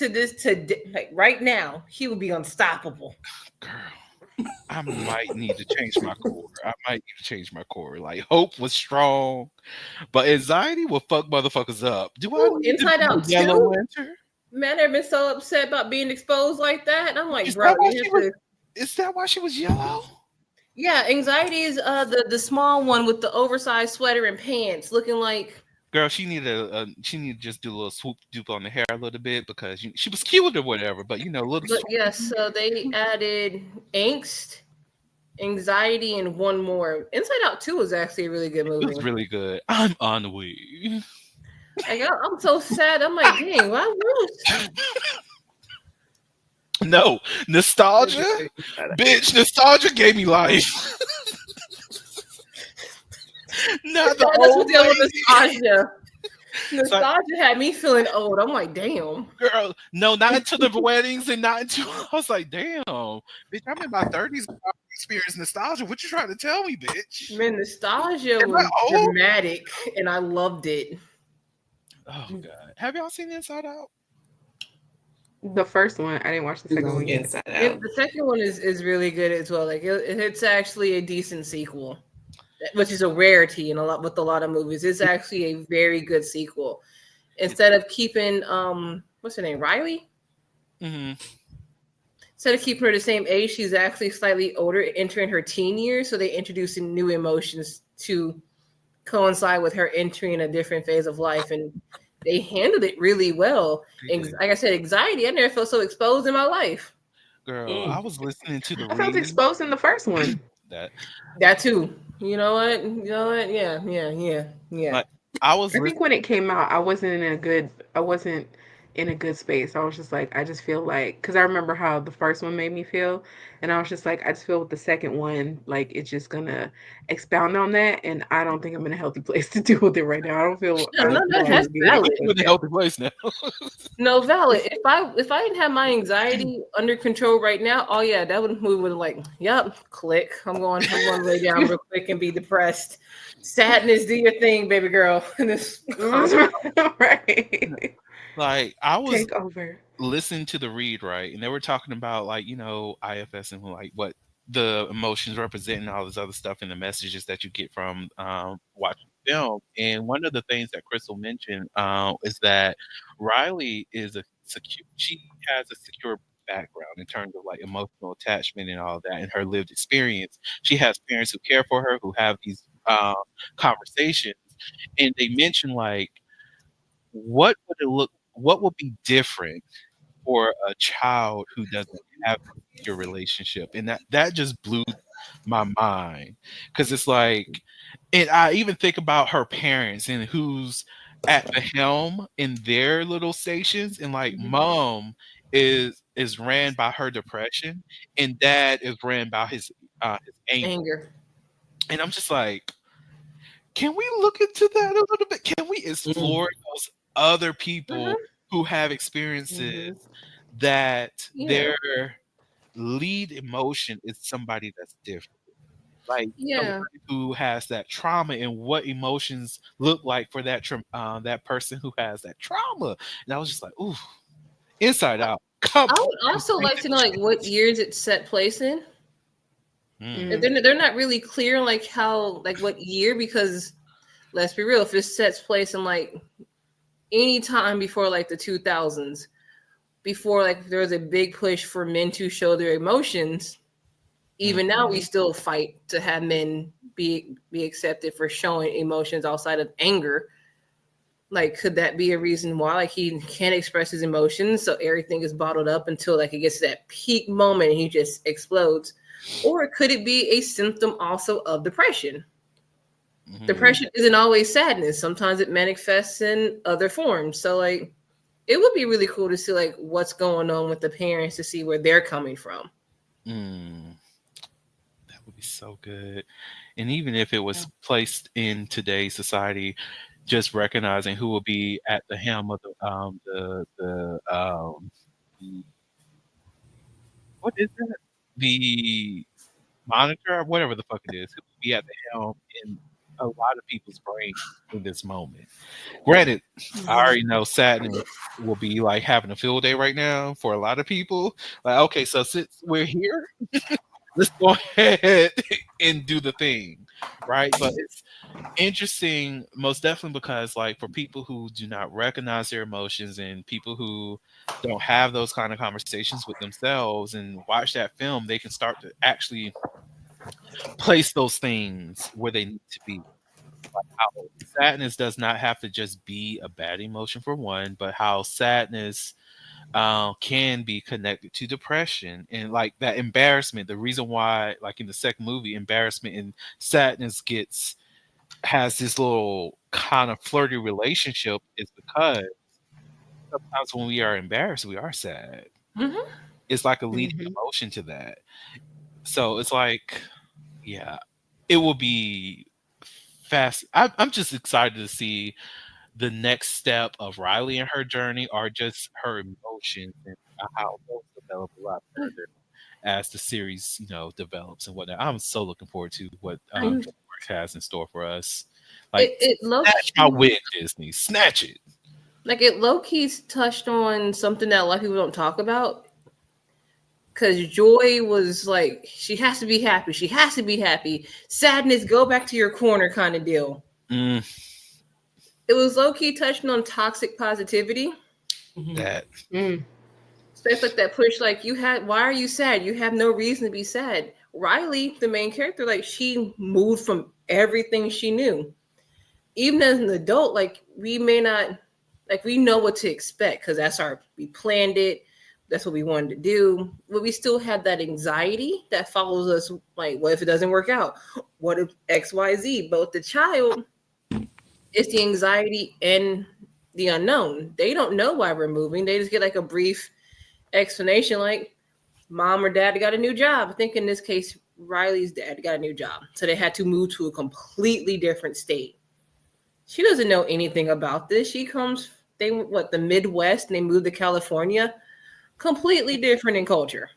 So it's mhm. like, yeah, I remember I was a military kid. Yeah, I noticed like to move from one location to another and know nobody. It's depressing. You feel alone. Mhm. You feel like you can't go to your parents because like they're excited for the move. They already knew what to expect. So you just feel alone and sad, and it's okay to feel sad. You gotta make sure people understand that you cry. Crying is actually good for you if you don't overdo it. Let's be real. So we know people who cry just because the wind is too cold. But if you're feeling sad, express it in a healthy manner. Don't go and like mope on someone's couch for 3 days. No, don't do that. If you need to cry, cry. That goes for anyone. If you need to cry, let it out. You will feel a lot better. Still sad, but at least you got that lump out the way. Mhm. I really love Inside Out. I may actually buy it. Girl, I'm gonna rewatch that tonight. I'm Yeah, not. I'm not trying to be in my feelings. No, I need I'm to be gonna in my sit down feelings. and watch Jerry I Springer. want to. I still want to watch it, but yeah, I gotta watch something. I've been trying to watch like things that are funny and just like a lot of different things. Like I like a good, like I love action movies and comedies and stuff like that, rom coms and stuff. But I've been staying away from just certain genres just because even if it's not something that's blatantly gonna make me in my feelings, like even something that might get my thoughts there. I'm just like, no, I just need to laugh or something. I don't want to do too much heavy thinking right now. That's fair. Mental heavy lifting. Oh well, That's if you fair. have Max, there's this show called It's Florida Man. I did see that. Absolutely, I saw it I last know night. it's What is it ratchet. about? I know it's ratchet. Ratchet is one thing that I'm like, bro, this sounds like some Floridian nonsense for sure. Like one episode is literally a guy swimming in a random lake that he found. It's not I a real truly state. believe he was on something through that the entire time in that period when he said he was doing it. Lost his arm to a gator, and it was still like No a way. that Couldn't have wasn't foretold that. no that wasn't even the wildest part of the story. You don't swim in Florida. That wasn't even the wildest part of the story. I'm like, bro, you lost an arm, and then That's not the it's wild. that's not the That's wild where part. that's where I'm at. I was like, wait for the rest. Now I gotta watch it. It's First, you not got even in the the water. wildest part. Child, one of the lessons, well, one of the things that someone told me when it comes to any body of water in the state of Florida, you do not go in because there's a strong possibility that there's a gator in that motherfucker. And I am Didn't not. didn't they find one in a puddle Girl, I'm quite or like certain the in the ditch on state the of side of the Florida. road? I'm quite certain in the state of Florida, there's an alligator in every single fucking raindrop. I'm not testing. I'm not. Ain't no way. I'm not doing this. I know for a fact I ain't built for it. I'm like, I grew up. I'm I grew up allergic. partly in the bayou. I was already hopping snakes and gators. I ain't going nowhere near a body of water that I know for a Snake? fact or potentially. Yeah, you never been in the bayou? Man, the number of times we had to wear rubber boots because our granddaddy sent us out to go hunt crawfish, and I didn't realize until I got older. I'm like, this old man did not care about us. Not at all, but fresh He crawfish. said, "Be safe. I covered your ankles." Like, what are we Listen, doing? listen, you are covered Really? by the Lord. Do everything that you need to do to get these crawfish up in this house. I'm not doing it, but you do We everything. literally had four God protects the like 6 young and the grandkids dumb. outside, and but sometimes not even without gloves. We up here sticking our hands down these massive like crawfish built up. So like we would knock off the top part, stick our hand down. It's like ha ha ha ha ha. What was the yield? How many And y'all crawfish did thought that y'all? this was a game and it was fun, right? We were We kids. lived a dangerous life as children. How We many did. crawfish were on the table at the end of this? That's the real question. Depends on the season. Sometimes we just went out to get them to add some little flavor into the dish. But if we actually went out for a crawfish haul, we definitely weren't getting enough for everybody because we were kids. We can't carry that much. That's fair. Damn. But he definitely had my you don't be sending kids out there. You know, kids today won't survive the way we did. Hell no, they could barely survive going out riding the bike without a helmet on. You don't have a map, no Google Maps, no I'd be maps to tell you worried. where you're going. You just, I hope you know how to get there and back. We navigated based off the trees. Like I know this tree. Right. I know that tree. That's the light post That's so to and so's grandma's house. house. Right. Right. You went by We landmarks for like explored street names. Mm-mm. I learned street names No. so I was like in my teen years. I'm like, this has a street Yeah. name? Mm-hmm. That's I knew my address because you have to memorize your address. But other than that, I'm like, what the fuck is a street name? There's that weird windmill right there that we turned left at to get to Johnny's house. Bitch, how did we survive? Jesus. I don't even know. I was thinking about critical this. I'm thinking. like, Fair. Critical If- thinking. Knowing how to read, knowing how to comprehend what we read. Mm-hmm. we knew what to touch and what not to touch. Girl. Right. Important Right. skills. Important skills. The important skills. I don't know what that mushroom What's is. And crazy- I'm not trying to die today. I'm not trying that. What's crazy is our generation is going to be the Bear Grylls of the new generation. You know what Bro. I mean? Like, it sounds like we was out here doing crazy stuff and surviving and stuff. And these kids are just like, I don't even understand how you survived a mile outside of your house. I'm like, because I didn't need a map. Like, I knew where I was going. I was 4 miles I away paid from my house attention. on a regular. I knew my neighborhood. I knew how to get the fuck home. Right. You 10 miles away from your house. How do we get 10 miles? But imagine these days, how is my child 10 miles away from here without me? What? They barely know their address for real. Oh God. Nah, we were kicked out the house and told to go play, and we were somewhere. Yeah. We're outside playing, but we were somewhere. This is a reminder that I cannot get sick until I die. I just can't. I don't trust these doctors, these new doctors. What? When were you born? Was it or after COVID? Show me your ID, please. I need to see your fucking ID because I don't put my hand in anybody who was born after 2007. Not at all. Yeah. People are already doing that with nurses. They're like, I need an older nurse. Get in. You don't know how to read, bitch. We're not doing it. You Y'all know came how out to work you learned everything in them books. No. An iPad, a tablet. You know how to work those, but do you know how to work my fucking heart? No. Correct. No, they would. Listen, my heart care is on AI. I'm not doing that. I'm not Chat GPT to find what this motherfucker needs. I'm not doing that. No, like I can't even tell you how me and my siblings or my cousins we're literally a pack of feral children. No, that's the best way to describe it. We were literally sent outside to the wilderness from the time it's like, okay, so we'll wake up, eat breakfast, get dressed, get out the house. We were literally kicked out. Unless it was raining, the Outside. sun is out. Go. Man, we were terrorizing nature. The number of turtles and snakes we caught, and Oh just wow. like we got a pet, and we're like told to let it back out, but we couldn't let it out in the yard because they didn't want to bother with it, so we had to take it back where we found it until they found out how far away we were. We found it. Girl, this reminds me of a student of mine who tried to lie to me that she did not use Chat GPT to write her paper. Oh But my god. I hope you passed her. Just I let her told her go. directly, I was like, Just let her sis, go. Let her I was go. like, girl, this is let her not go. you. One, you provided this essay in less than 5 minutes after you got into this class. Redo. Well, she could have did that better.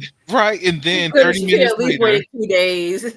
30 to 40 minutes later, she sends another one. I'm like, girl, this is given that this was used with AI. Because this is not even going Right. off of the topic that I asked you to discuss.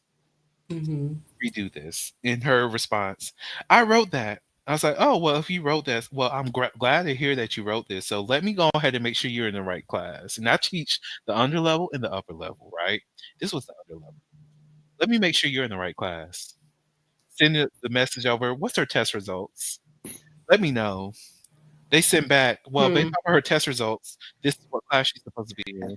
So, girl, how you writing like this? I don't write like this. What's going on here? You telling me that you're an expert here? Mm. This Mm. generation. Okay, I'm not gonna lie. Sometimes I'll use ChatGPT to read them, like to give me the main points of an article, because I was like reading that bitch. I'm like, Fair. main points. Thank you so much for giving me the main idea of this thing, because some of it be wordy, and I just don't want to read it. I get I'm it. like, Get it. There. My why is only this? Need the thing, TLDR version. Mhm. Yes. my only thing is just don't submit these things when you know you didn't do it, and it's Oh okay. yeah. It's okay. Well, I will actually. We Don't didn't have a chance. don't test my knowledge because I know how to write. I know how to read as well. Chat GPT came out after we finished. I'm like, dang, they got Right. the cool But you know stuff. they would have put some kind of restriction on that, just like they did with Google when Google first came out and we had to write papers and stuff. They're like, oh, Google can't be one of your sources, or no, Wikipedia can't be one of your sources. I'm like, it's a digital encyclopedia. Like, why can't we Right. use it? But yeah, Chat GPT now. I was It's like, crazy. where's the creativity? Where's the research? Where's the, sitting on the computer Skills. looking through 50 articles to find 15 that you could use properly, or even go into the library and look at actual books. Like Right. all that is gone. Lordy. Okay. So we are near the end because it's like almost 9 o'clock, it's like 1 minute away. So, for any person who has a last message that they want to share about how to find some sense of normal in this new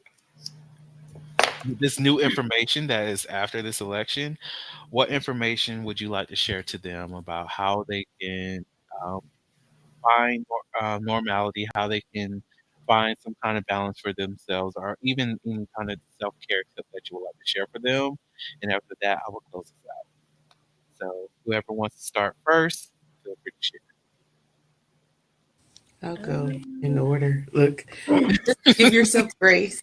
Look, give yourself grace and surround yourself around like minded people and individuals that kind of understand where you are and meet you where you are. And feel free to express those feelings. So just surround yourself in more safer spaces if that is a thing.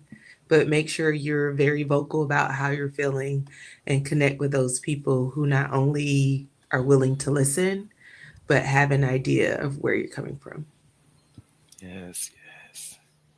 All right. I agree with that. I would say also, um, like definitely big on to give yourself grace. Feel the feelings that you feeling.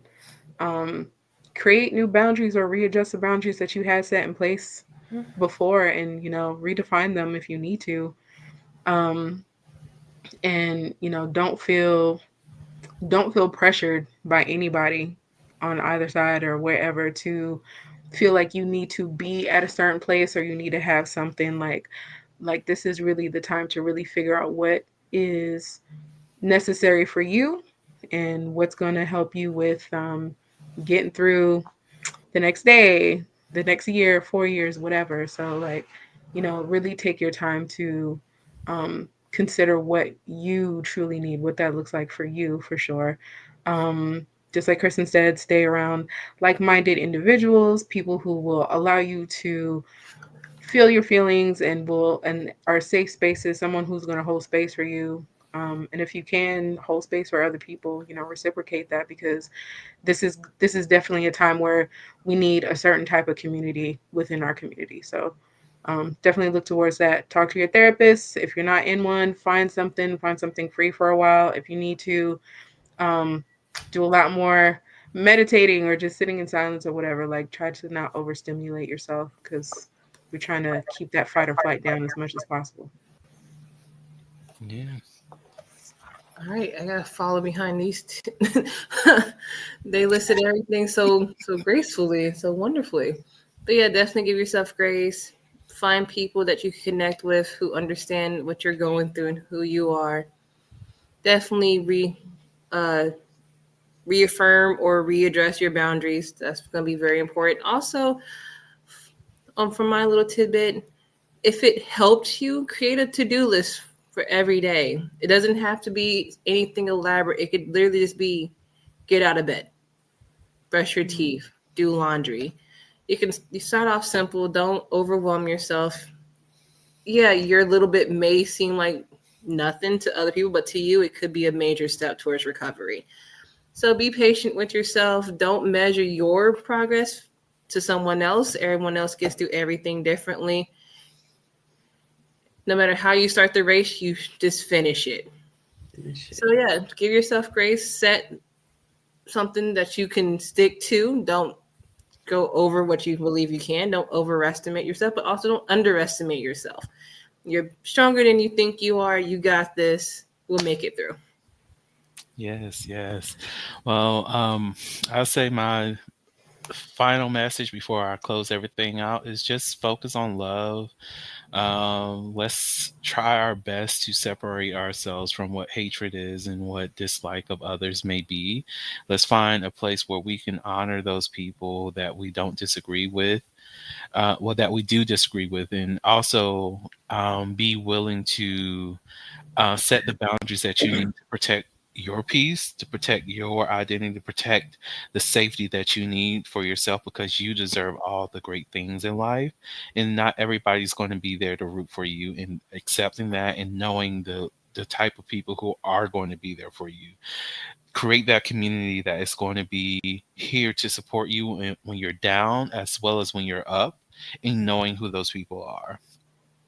So, with that being said, for those who are here, Kristen, Nicole, Shane, I do want to thank y'all so much for, as well as Sin, for taking this time to be with us, be with myself as well as the audience who are going to hear this soon. I appreciate you so much. Thank y'all so much for taking the time tonight. And to the audience, thank y'all so much for listening to the Holistically Podcast, where we step out and speak on sexuality.